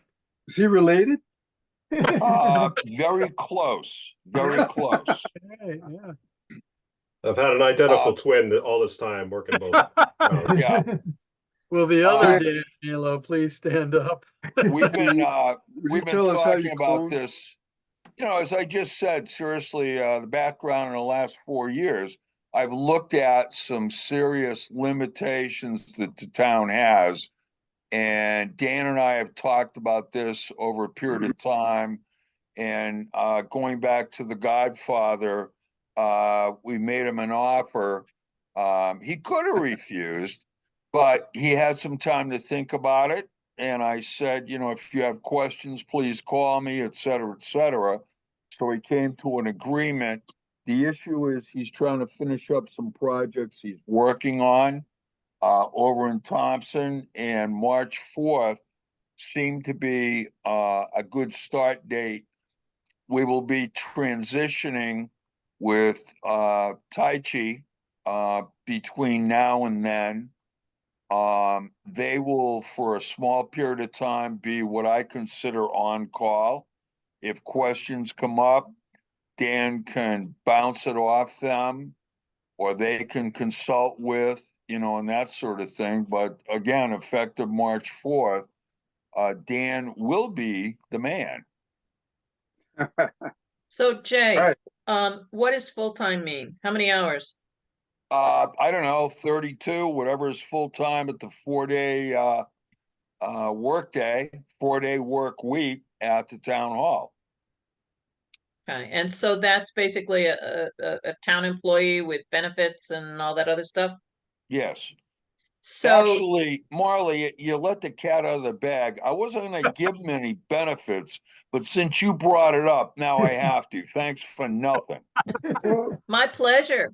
I it's, just don't want to find that we have to have another agent down the road because he's not getting what No. he needs to get to have a livable wage and be No, able to survive.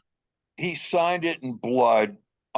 He will have benefits, health care, retirement, the whole 9 yards.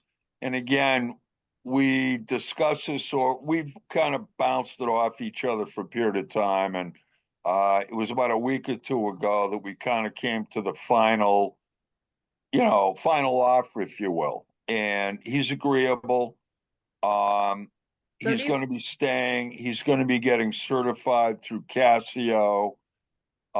He has an official letter from me stating what, you know, what is expected, what we will do for him, what we expect from him, et cetera, et cetera. So yeah, it's the Band-Aid days are over. So do you have like a job duties listing for him? Because Yes, that's quite a bit of work. I mean, between zoning enforcement officer and wetlands agent. yes. That, you know, I know Thompson, they have 20 hours for their zoning officer. And then Dan was, for a while, was the wetlands agent. I was the wetlands agent, but I was only doing 15 because that's all I wanted to do. And they could have done at least 20. So that's like a 40-hour work week. He will Um, be full-time in land use. All right. Land use includes wetlands and zoning. So then my next question is are you gonna have to go for a budget increase to the Board of Finance to cover the costs on this? Well, that's not really something to be discussed tonight. All right. All right. I'm just telling this group that your prayers have been answered. How we get to that solution, should be something you should worry about. Well, the only reason why I do is because we can provide support for that if it comes down to something like that. Well, I appreciate that, but I can pretty much hold my own. But Okay. Marla, I do appreciate your offer of Okay. support. Because, you know, again, as I said earlier, in building up to this, I'm very aware of what the needs are in town. It's become very apparent, not just for you folks, but for other boards, commissions, and that sort of thing. And much like Bill, your comment about bridges and culverts, that became very apparent to me also. And I think it's time to stop kicking the can down the road and let's move forward. Well, thank you, Jay. We welcome. appreciate the efforts that you're making to get things righted up since they've been kind of discombobulated for the last 10 or so years. Yes. Mm. Yes. Now, since you guys, I didn't want to get involved in your previous discussion. I will mention, the town, has had a number of issues with runoff, with rain, with flooding, etc. And Jay, well, it's two Jays now. We got Jason who goes by Jay, and we have John who goes by Jay. But anyway, Scranton and Swan meet frequently. And one of the things that came up is 2023, the state of Connecticut received the most amount of rain since 1903. Mhm. In last August of 2023, Stuart, write this down because there may be a trivia thing soon. Last August of 2023, Woodstock received the most rain in 1 month it had ever received. And this is why we're having the problems we're having with our dirt roads, with our runoff, you know, and all of this. And this is, again, something else that, you know, Jason and I have been talking about. Yeah, thank goodness, most of our cemeteries are located on little hills. We I know. had more vaults floating away. I had to get down and check stones to make sure that nothing moved. We want to keep it on the same plot. That's right, right, yeah. Wow. Oh, boy. Well, I have, So how long is that time period, the most ever? Just since they've been recording it, or yeah, like that 200 years? 1902. 1902. Yeah, which I think is since it's been recorded. But Yeah. we It's were, phenomenal. Jason Yeah. and I and John and I previous were having some major problems from homeowners, from just complaints from citizens. And that's what we figured out. Since 1902, state of Connecticut, most amount of rain. And apparently last August of 23, Woodstock got the most amount of rain it had ever received. So, and Marla, you mentioned in a previous discussion about climate change. I'm not even going to get involved with that, but it's pretty amazing. And again, a rural town like us with some of the cart paths, the dirt roads, Bull Hill, Marla, you and I have talked about, Mhm. but it's amazing how it's affected us and the highway department. Yep. And it doesn't look like it's gonna get better I, in the near No. future. we're And just basi- gonna have to, I agree. We're just gonna have to deal with it as it comes at us. So like one of the things that's probably gonna is affecting what we do here in the wetlands agency is when people come in for new driveways and new roads, and they're like driveways that are usually a 10-year return frequency storm. We probably should be asking them, okay, what's the cost difference between a 10-year return frequency storm culvert and a 25 or a 50-year? And if you had to repair that road because of driveway because it was washed out, what's the cost there? So they might have to, kind of like front end load the cost for the, new culverts and bridges and things, just so that you don't have to go back and repair them when they're damaged down the road.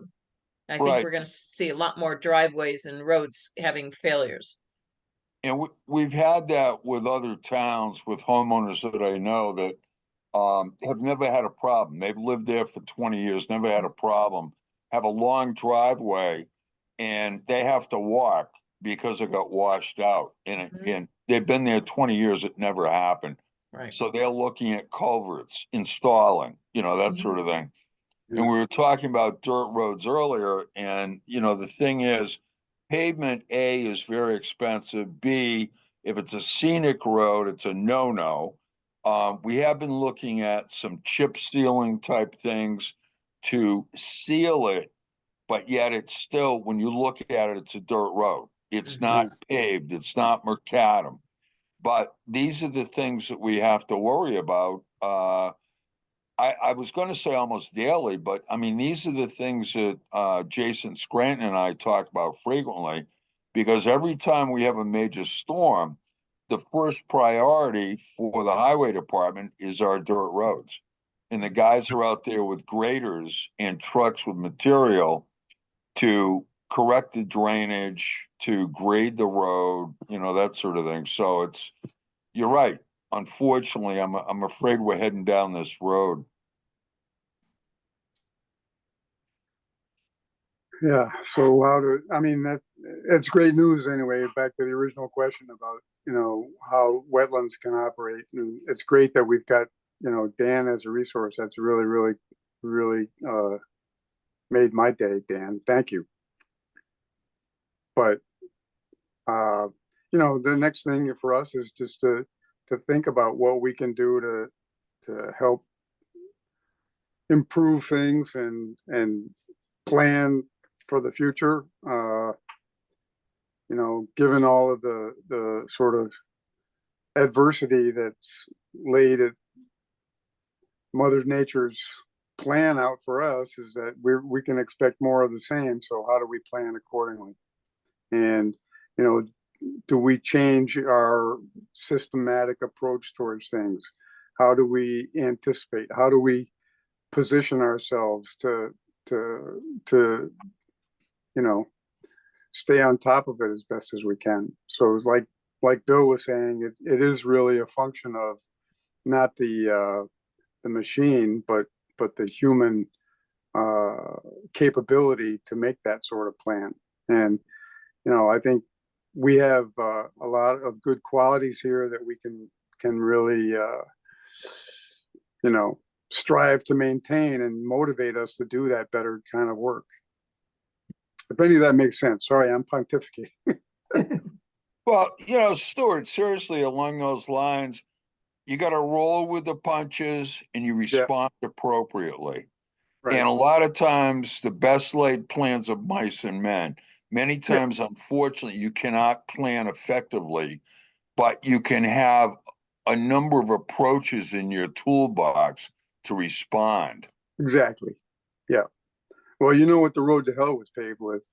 Absolutely. I quote that frequently. Hey, while you're here, Jay, I have a question. We're going to be reviewing our bylaws after we're done with you. And one of the things that was in our bylaws is that the office of the agency shall be in the building office. That's what the bylaws say. And do you have an official, like, land use office? Should that be changed, not to building office, but to land use office? I would change it if you insist on changing it. changing it to being in the town hall. All Well, town offices are in the town hall. yeah, but it So- says where the files are located. You can't just say town hall. It's got to be in some office in the town hall where those files are located. Well, it's a connecting door between land use and building. So are you recommending we keep it as the building office or put it as a land used office? I'm going to defer to our soon-to-be new land use director. Mr. Malo, would you care to offer an opinion? Yep, so colloquially, the office is known as the land use office, and in that office is where we house all the wetlands files that we are aware of. There might be more downstairs and others to locate, and that is where I want to migrate them to. But we call that office the land use office. Mhm, I think it makes sense to alter the bylaws mhm. to reflect that because there are no wetlands files kept in the building department. Yeah. Okay, thank you. In terms of, the coming proposed budget, so in the past, we used to have a budget, a line item in the wetlands budget for, for contractual services in case we needed to, hire an independent, engineer to look over a particular thing. Is that now covered under the land use contractual services line item? I I just- believe, Yeah. I believe so. Have you submitted a budget? Yes, Mark? we've sent you one. Yep. Okay. I believe the contractual services through the office and Yeah. not the commission. Because Karen and I are going through budgets now, like crazy. I mean, they're all coming in and we're looking at them and that sort of thing. And no final decisions have been made, but Mark, I think, yes, it as has been done in the past, I guess. So just as a suggestion, if coming down the road, you and the highway foreman and others, start identifying, different dirt road projects and stuff that could impact a vernal pool or a wetland, I would suggest that you could tap into that line item, if you need to hire a professional engineer or other environmental professional for, working on particular projects that could impact, a water course or a vernal pool in the town. So just a suggestion. Thank you. And, the other thing too is, again, mentioning highway department. Many times a good administrator, you steal from Peter to pay Paul. Right. And I think there'd be monies available as part of the highway department that could be used for other things that the highway department would be involved with. So we look at surpluses and we also look at, where is there money available? So again, the vernal pools, the dirt roads, the scenic roads, all of that, is something that we could look at more than one source. Right. Great.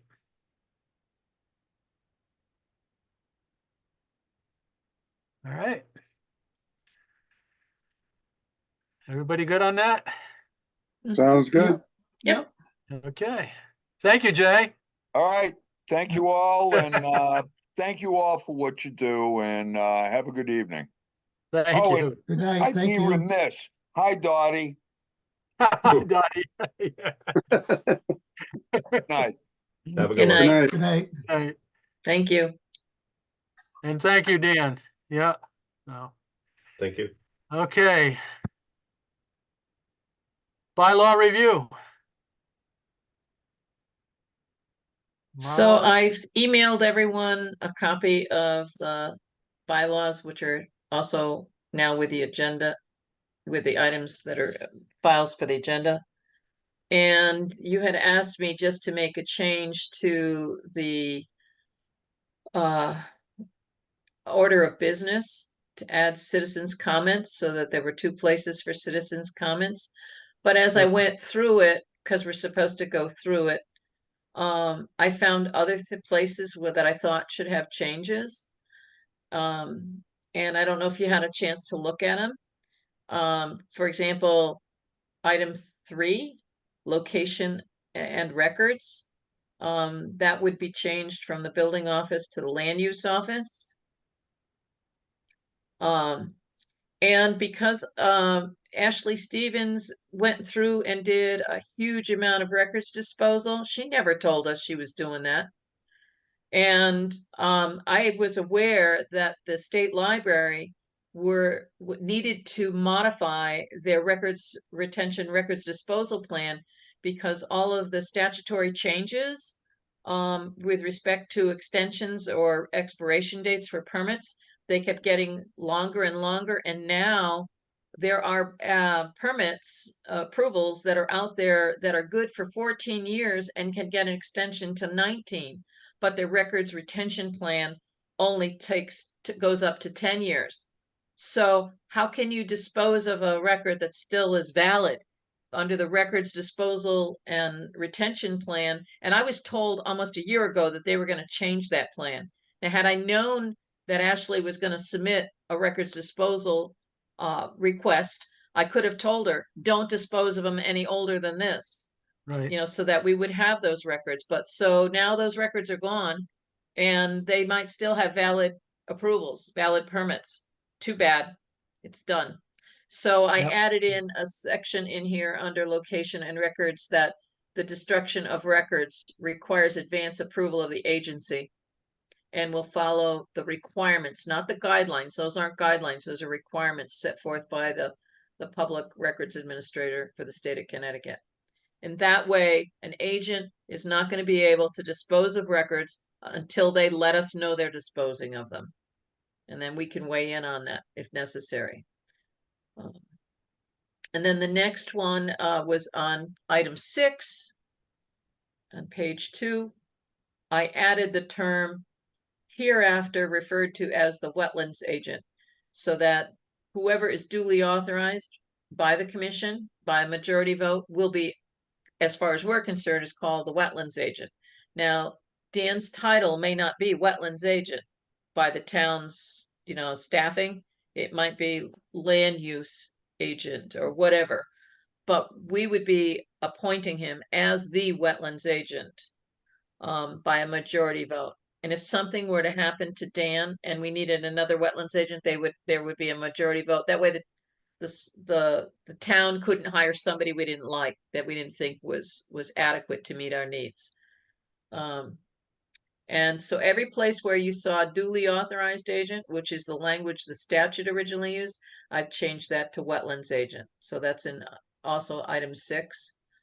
And then farther down on the next page over, on item page 3 of 7, under item D, and it says the wetlands agent and or staff assigned to administratively assist the wetlands agent and the agency hereafter referred to as the clerk.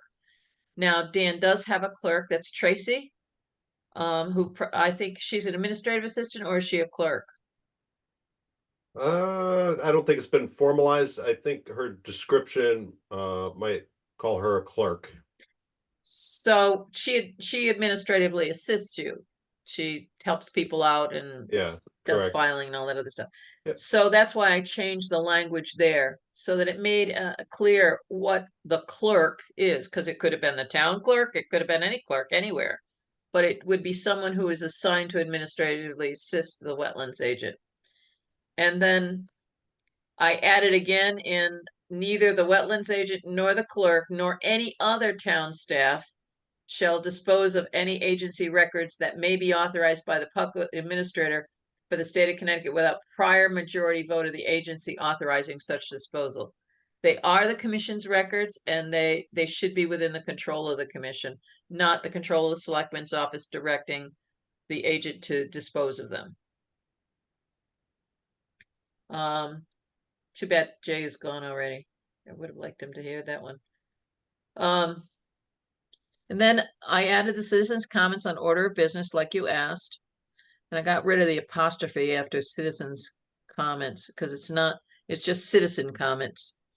And then item C, I said, since there's no restriction under citizens' comments, this sentence is this sentence really needed?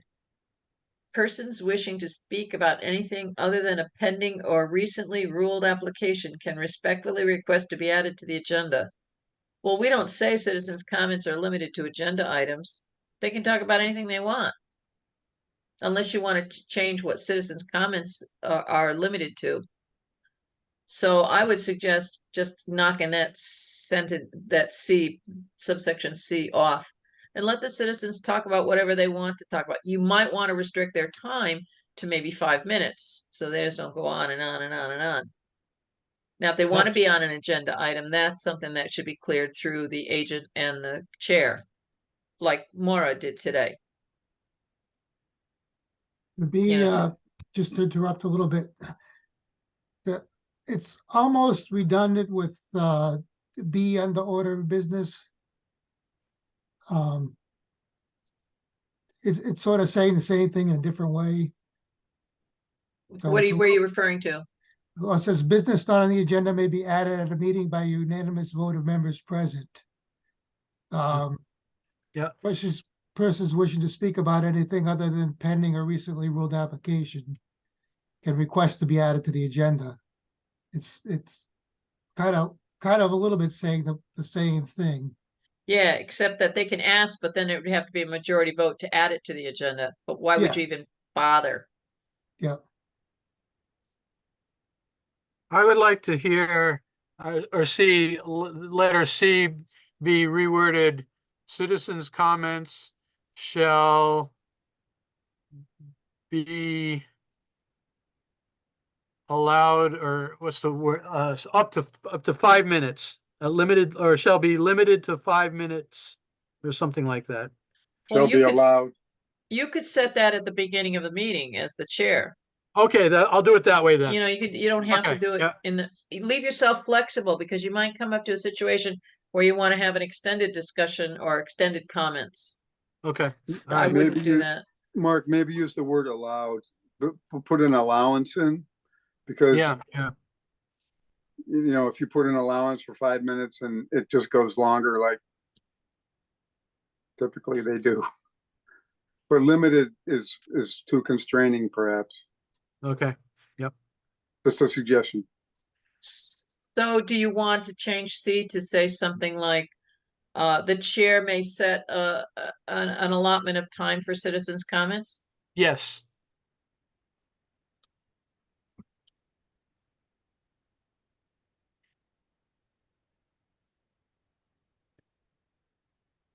I appreciate Marla's revised language. I think the points she's made make a lot of sense.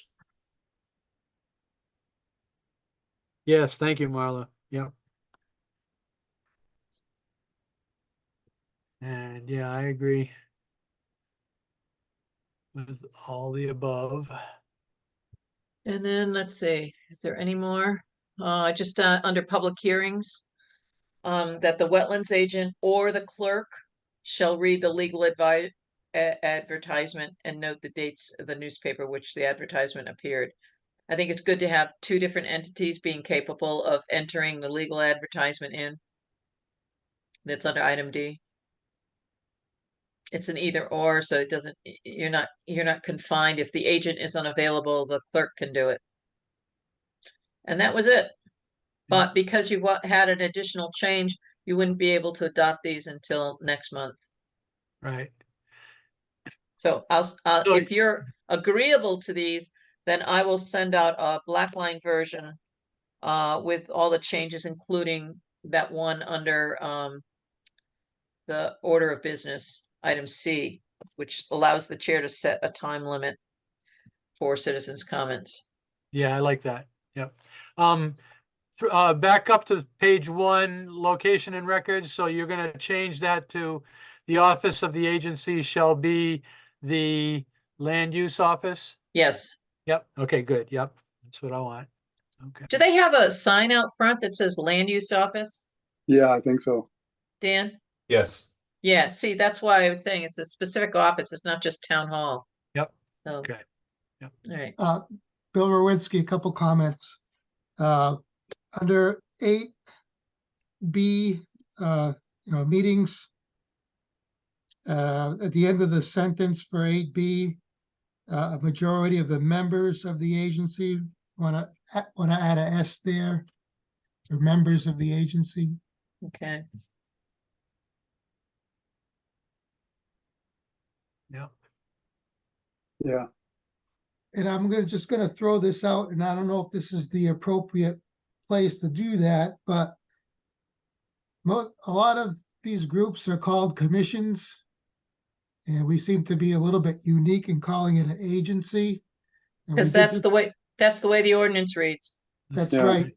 Yeah. But is that something that would be worth looking at? Because we did have a discussion once about agents versus commissioners, and what is an agent for the bylaw, for the regulations, I believe.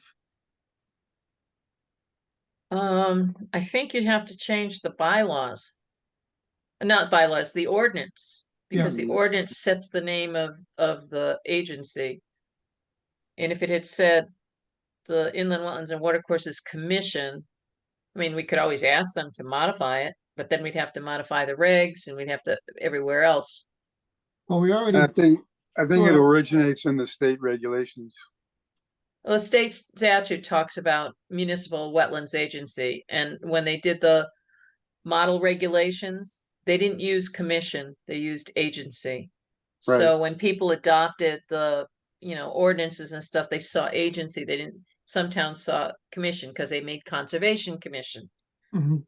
And that's what they did in Thompson, is it was the Conservation Commission that was originally the Inland Wetlands Agency, but then they got too busy and they split it into a Conservation Commission and an Inland Wetlands Agency. Hmm. So, Interesting. by ordinance, that's done by ordinance. So what are you saying?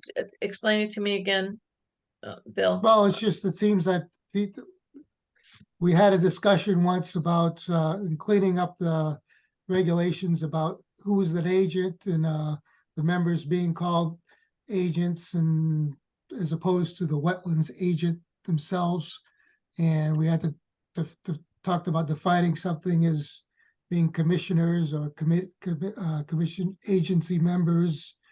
We had that somewhat of that discussion before. So I think what the answer would be is that for the agency, the Inland Wetlands Agency, they have members. They don't have commissioners. So it's just agency members. All right, well, we'll have to look at that if we're gonna Yeah. look through the Yeah, we should probably look at that. regulations. Yeah, There was And it- actually, And in our wetlands, Town of Woodstock Inland Wetlands and Watercourses Regulations, in the definitions section, it does say agency means the Woodstock Inland Wetlands and Watercourses Agency of the Town of Woodstock. So it's also embodied in our regulations. yeah, but the question is how do they use the term agent? So we'll we need to go through the regs anyways, but I'm not gonna be looking at the regs until I get done with Thompson's. And Thompson's right now, there's so much getting changed in that because of statutory changes and advice changes, and I haven't looked at Woodstock's, but when I get done with Thompson, I'm gonna look at Woodstock's. And then we can probably have a couple of special meetings to talk about how we might want to change it. I don't have the time to do it now. I just thought of another thing we might want to amend. Staff and their duties, number 6. Yep. On 6, the letter I under A. Yep. And this is gonna be another thing. It talks about the general statutes. I would like to consider adding as amended to that. in Oh, there yes. also. Yep. I would agree. So that's 6A 6A, letter, And- number 1, letter I. as amended. Yeah. We're gonna be- 6AI. We're gonna be needing to correct that in the regulations in a lot of places, I think. Yeah, I agree. Plus, do you know, Marla, if there's any reason to suspect that we should be adding any other sections or if there's been expansions or anything else? No, these are pretty kind of standard. A lot of towns have almost this. I don't know if somebody did a model bylaws because they all look very similar. I don't recall that there was, but if you look at other towns, they have some have ventured off of this format some distance, but others look just the same. Well, at least we have as amended, so that Yeah. would cover it. I know I'm including that in the Thompson regulations. For every place the statute is cited is adding the word as amended, even the ordinance as amended. Okay, I just noticed it too, Marla. So in that section 6, Yep. um, the letter A, the second line, you took out the wetlands and just made it wetland agent. Okay, but is that S crossed out? No, that Yeah. S. Oh, okay, all right. Yeah, that I took out the apostrophe Took out the apostrophe. Okay, got it. Okay. Yeah, because the in that agent way- doesn't belong to the wetlands. It's a wetlands agent. It's the wetlands, right, wetlands agent. And then that agrees with letter B down below, the wetlands agent. Right, Okay, right. good. Okay, got it. All right. Kind of like inland wetlands. Yeah, right. Put the S or don't put the S. Yeah, yeah. Okay. This is good. Thank you. So I'll make all those changes and I'll email it back out to you and Dan can include it in next month's so we can adopt it. Right. And I'll put a new date as being adopted next month's meeting. Correct. Unless you guys email me back and say you found another error, Okay. which then I would change it for what. Yeah. Okay. All right, moving on. I believe now is it now letter E? I forget. Or D. Election of officers. I have no objection to being the secretary again. And unless somebody else wants to step up, I'm willing to be chairman again. But my commission does end in December 2024. I'm kind of leaning to maybe retiring, but I haven't quite decided yet. But we'll cross Not a lot. that as it gets later in the year. Do you It's want to not a switch lot of- with Bill Yeah, and that could have be. Bill be the chair and you be the vice chair? You want to do that? Yeah, Or this year, or you talking just this year? Yeah. just this year. Yeah. What do you think, Bill? Well, Mark does have a lot of things on his plate. And his mother was only the latest. The latest, right? Yeah. So, I wasn't looking into getting to the leadership of this, but I'd be willing to try it for a year and see how it goes. I tend to be a much better support person than I am a leadership person. So Well, Stu, how do you feel? If I didn't know about Mark's family situation, I can certainly understand that changes the landscape. But I like the way things are now. Okay. That's my, but if Bill would like to step up, if you feel that would be doable, then let's go for it. well, I wouldn't say I would like to step up. I'd say I'm willing to do it I know, but to relieve Mark at the present, because I know it's a burden on him. I think we can adapt and still, it's a We'll learning look at it this experience. way. If Bill doesn't like it after a year, then I'll ante up for a year. We can play hopscotch with the titles. Okay, good.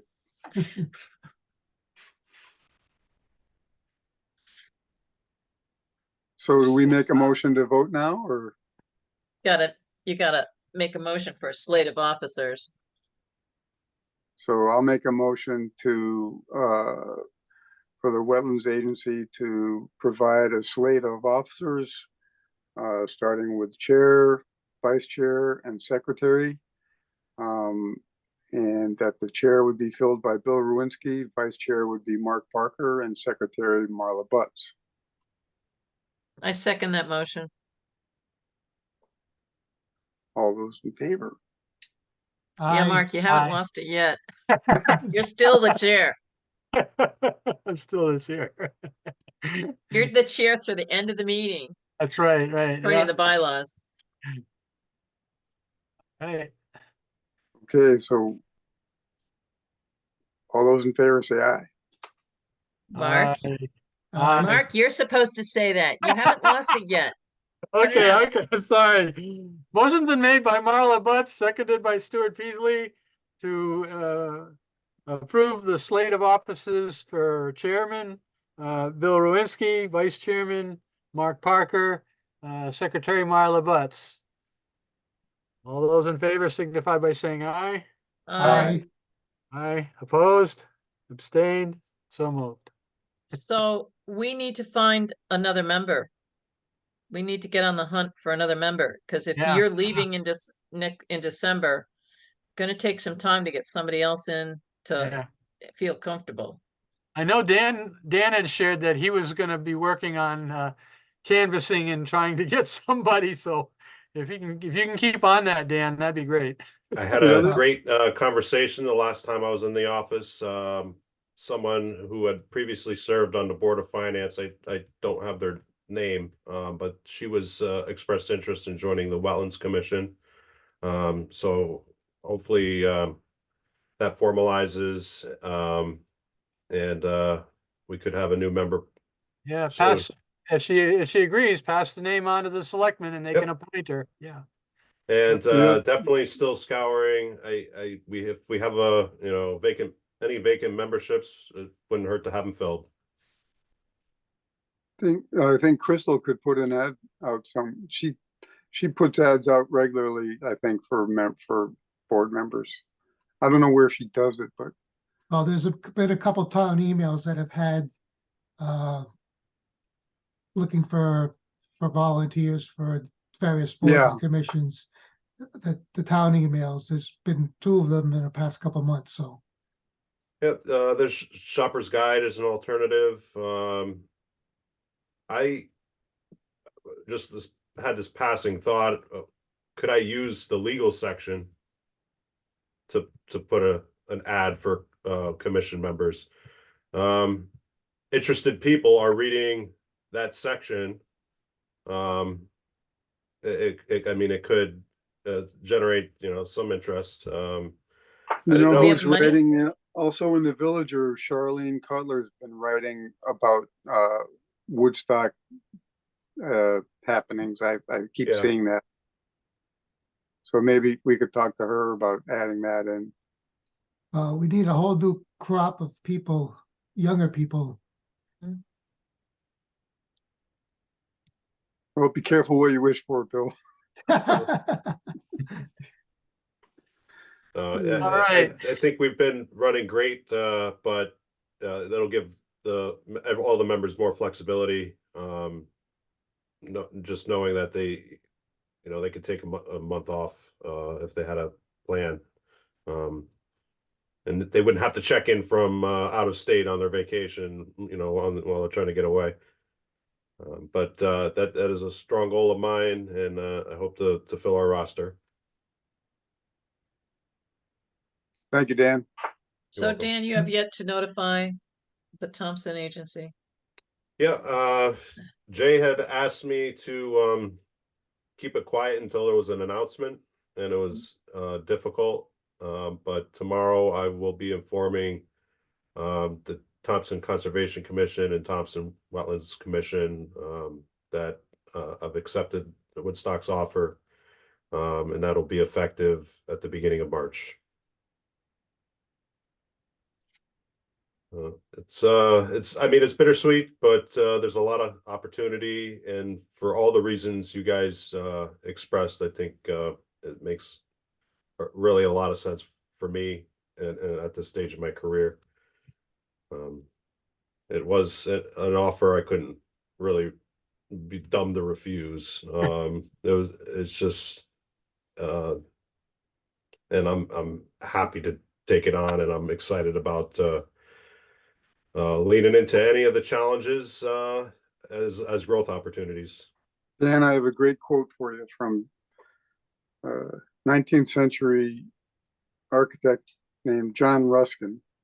Actually, he was more of an architectural historian, but he said it's not what we get from our labor, but what we become by it. So you just keep planning and not thinking about that, but basically it's the opportunity for your own personal growth. And I think it's a great thing. And as long as you keep that and your core principles in stake, then you'll come out really good. I'll keep that in mind. Thank you for giving me a little angle of research here too.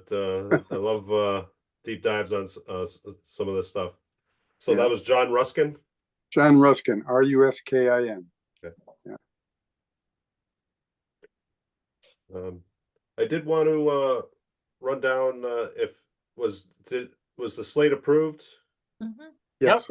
Yep, I slate's did want to approved. run through some of the activities in the office real quick. I don't want to keep us all too long. There has been updates to our town GIS, mostly on the graphical user interface. It's much attractive, improved, and less buggy GUI for our town GIS. It takes a little while to find where they move things around, but it is a much cleaner and efficient layout. One item that was before us, timber harvest on Joy Road. The applicant expanded their driveway, which was something outside of the scope of our approval with the timber harvest. Their driveway is on Joy Road, which is designated a scenic road in town.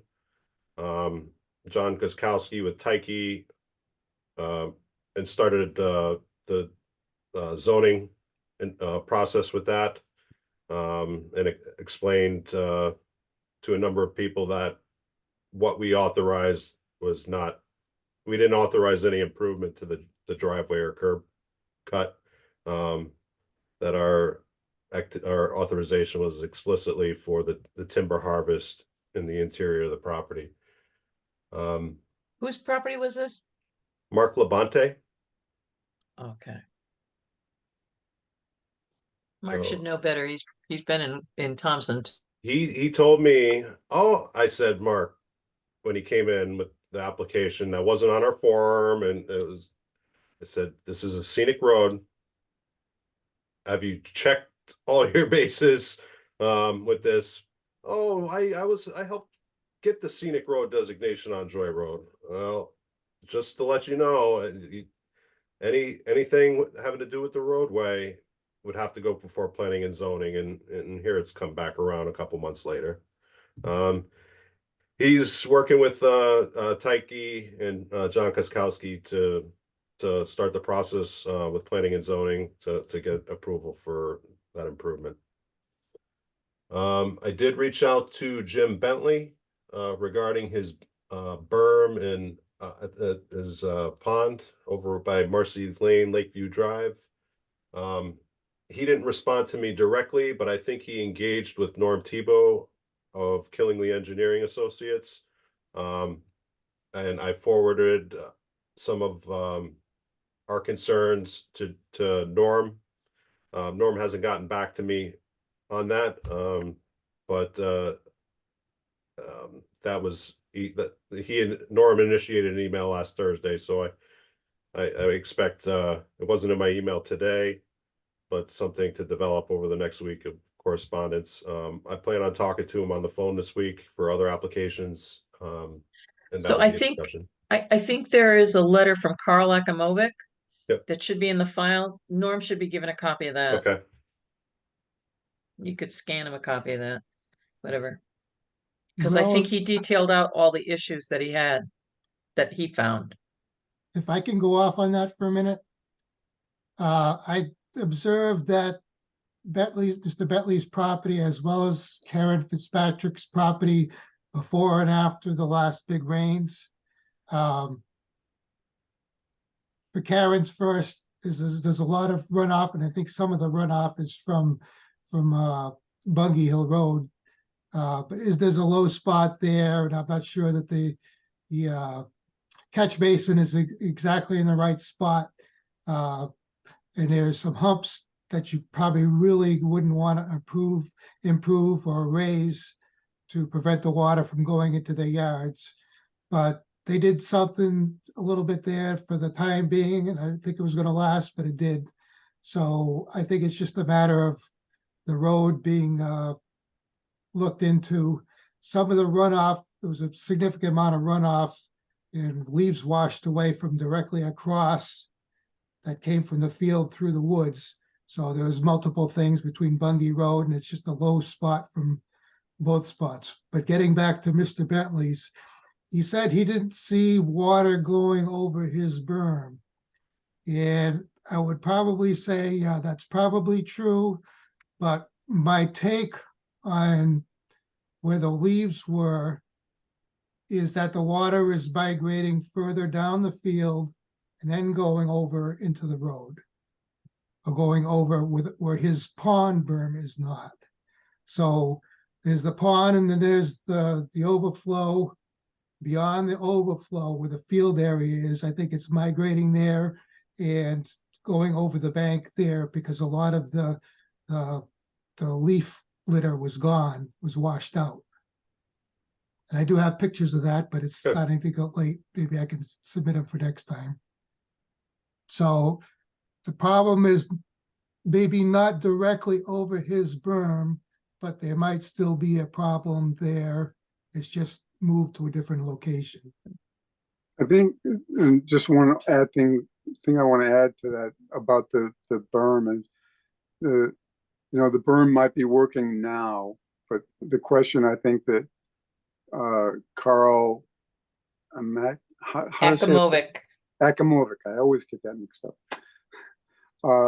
I think the issue is sustainability. If it wasn't built properly, then it may not endure many years of it might not have the integrity that it has now over time. Mhm. So that's the key consideration. Well, then again, there's a portion of the road in the direction where the water flows that was really muddy. And that was the only area of road that was muddy, with all that water coming off that property has to go in that direction. There's a lot of water going over there, a lot.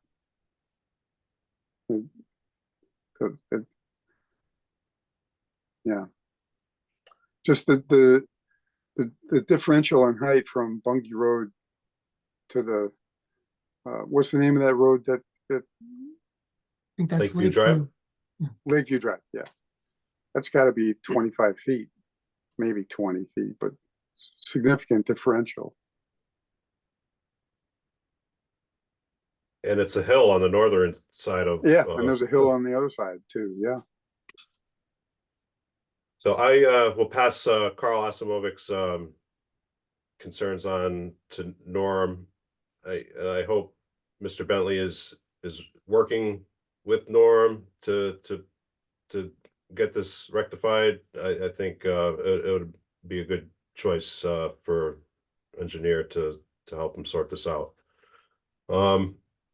On to another item, the commission asked me to look to see if Peak Brook, the permit that was issued for the Public Works, that was issued in March of 2021, and it expires March of 2026. So they've got a couple more years of life on that permit.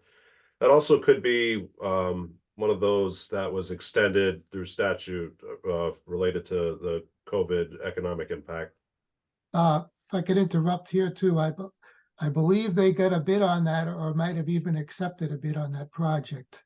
Good. So that might be the one that Mhm. Jay was speaking about that's going to be done this year. Let's see. We don't have have never received a digital PDF watershed map. And I digitized the one we have and I've uploaded that to our town wetlands page it's on the page with the application forms. So at least applicants have some kind of reference. It's not the highest quality, but you could kind of discern which watershed district you might be a part of and which you'd have to notify. So- Are you talking about public water supply watershed? Yeah, Have they filed those on the land record? That's the requirement of the statute. That okay, notification isn't required unless that watershed map is filed on the land records. okay. Yeah, So I'm not sure if that has been initiated, but I Connecticut will, Water Company didn't do one in Thompson, so okay, there's no requirement for any fulfilling of that statute. okay. And I don't know if, what is it, Putnam? And We have Putnam Willimantic? and Wyndham Waterworks. Wyndham, yeah. So the That map would is on, be it's on filed with the, the clerk's office. Yeah, it has to be in the land records. Has to be filed on the land records. So, you say it's on the website now, Dan? Yeah, on our application form Oh, page. okay.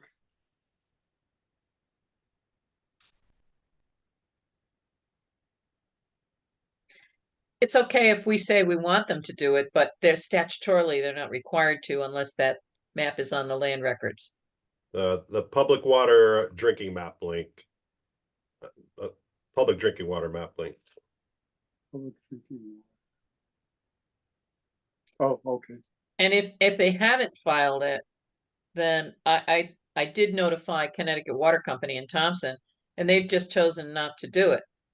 Because they only have a couple of wells and they have a level A mapping and they don't care. And I will I'll check on that if that's been filed on the land records. And if Wyndham Waterworks has a digital version of their map fresh.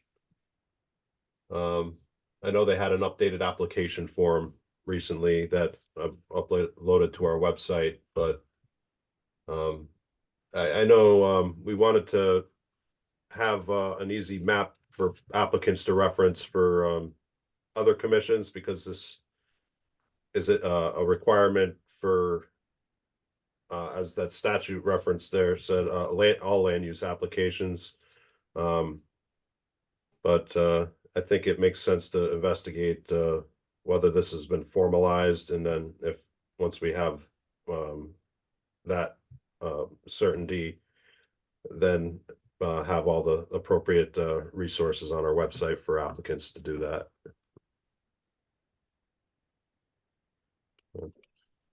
This is much better than the previous. Yeah, I want people to find what they're looking for relatively easy and know what they have to do. And like I know you've put together checklists, and that's kind of the easiest way for anybody to follow Yeah. This because it's multiple departments, it's multiple agencies. And it's hard for someone who doesn't have to do this on a regular basis. Absolutely, yeah. But there's we're gonna have to it was mentioned Ron Petro, and I think Jay Scranton and I when I was in on Thursday, I asked him any update on Petro, and he says we got to sit down and talk about it. So I'm anxious to see what happened over there because I've heard more erosion, falling out with engineers, and I only have rumor and third hand, fourth hand information, and I want to get on the same page with our highway department. J&D was hired to come up with some kind of stormwater management basin that was gonna get installed along the roadway before you get to the cross culvert to the west of the cross culvert. And it was gonna be spanning onto some of the Petro land. But in my research of the land records, I found out that Mr. Petro is not the sole owner of all those lots. And so any drainage easement that the town would have to acquire would have to go through a couple of LLCs, also Mr. Petro's wife. Because all the lots that are there in the subdivision are not owned by Mr. Petro individually. So I don't, and Janet, last time I had talked to her about the case, which would have, that we had met in, what was it, in July or June, Yeah. something like that. And I think I had talked to her sometime in October, was the last time, and she said she hadn't done anything on it. So I don't know what's going on at the town level. Yeah, I'll be speaking with Jay Scranton pretty soon about that specifically. Mhm. All right, good. Is that it, Dan? Yeah, just we've had typical inquiries that may or may not turn into permit applications, such as pond clearing and what can I do with my property kind of inquiries. So those will probably materialize over the course of the year if they do. A lot of realtor inquiries, but that just comes with the day to day. Maura Roby was on my list of items to talk about regarding her stormwater policy, and she happened to show up at our meeting and speak to that. Mr. Grenier hasn't had the part to his machine, so he's not in any hurry to do any more work to the berm right away or get down on the mat about whatever grievances he had. But I'm thinking that his application to bolster the berm might be coming in the next meeting or two. I know he's taken on a bit of work, so he's working every day of the week right now, and it's kind of been a back burner for him. But that's all I have for you today. If anybody has any questions or would like me to follow up on any questions that you have, I'm happy to put in the research. All right, thanks. You're welcome.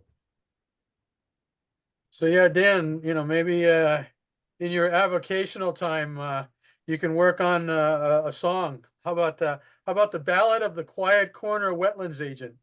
Or here's another one that I thought would be good for you. I've got the Wetlands Blues. That's good. That is definitely a song. That is definitely a song. Wow. I've written a lot of songs around all my work activities, but I think you just you gave me two free ones right there. Those write themselves. There could be a sequel to it called the Upland Blues too. Yeah.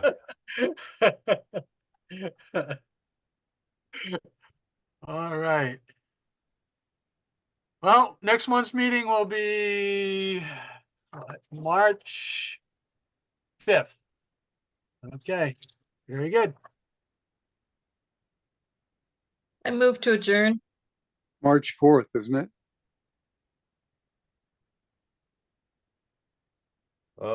Yep. Monday, March 4th.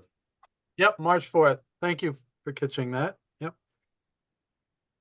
Motion's been made by Marla Butts to adjourn, Second? seconded by Stuart Peasley. All those in favor signify by saying aye. Aye. Aye. Opposed, abstained, so moved. At 9:41 by my clock. Same mine. All right. Guess what? We've got February 29th to look forward to, so got some Woo. extra time this year. Bye. Okay, Have a great. good night. Bye. Congratulations. Good night. Al. Thank you, Aye. Dottie. Thank you, Dan. Have a good one.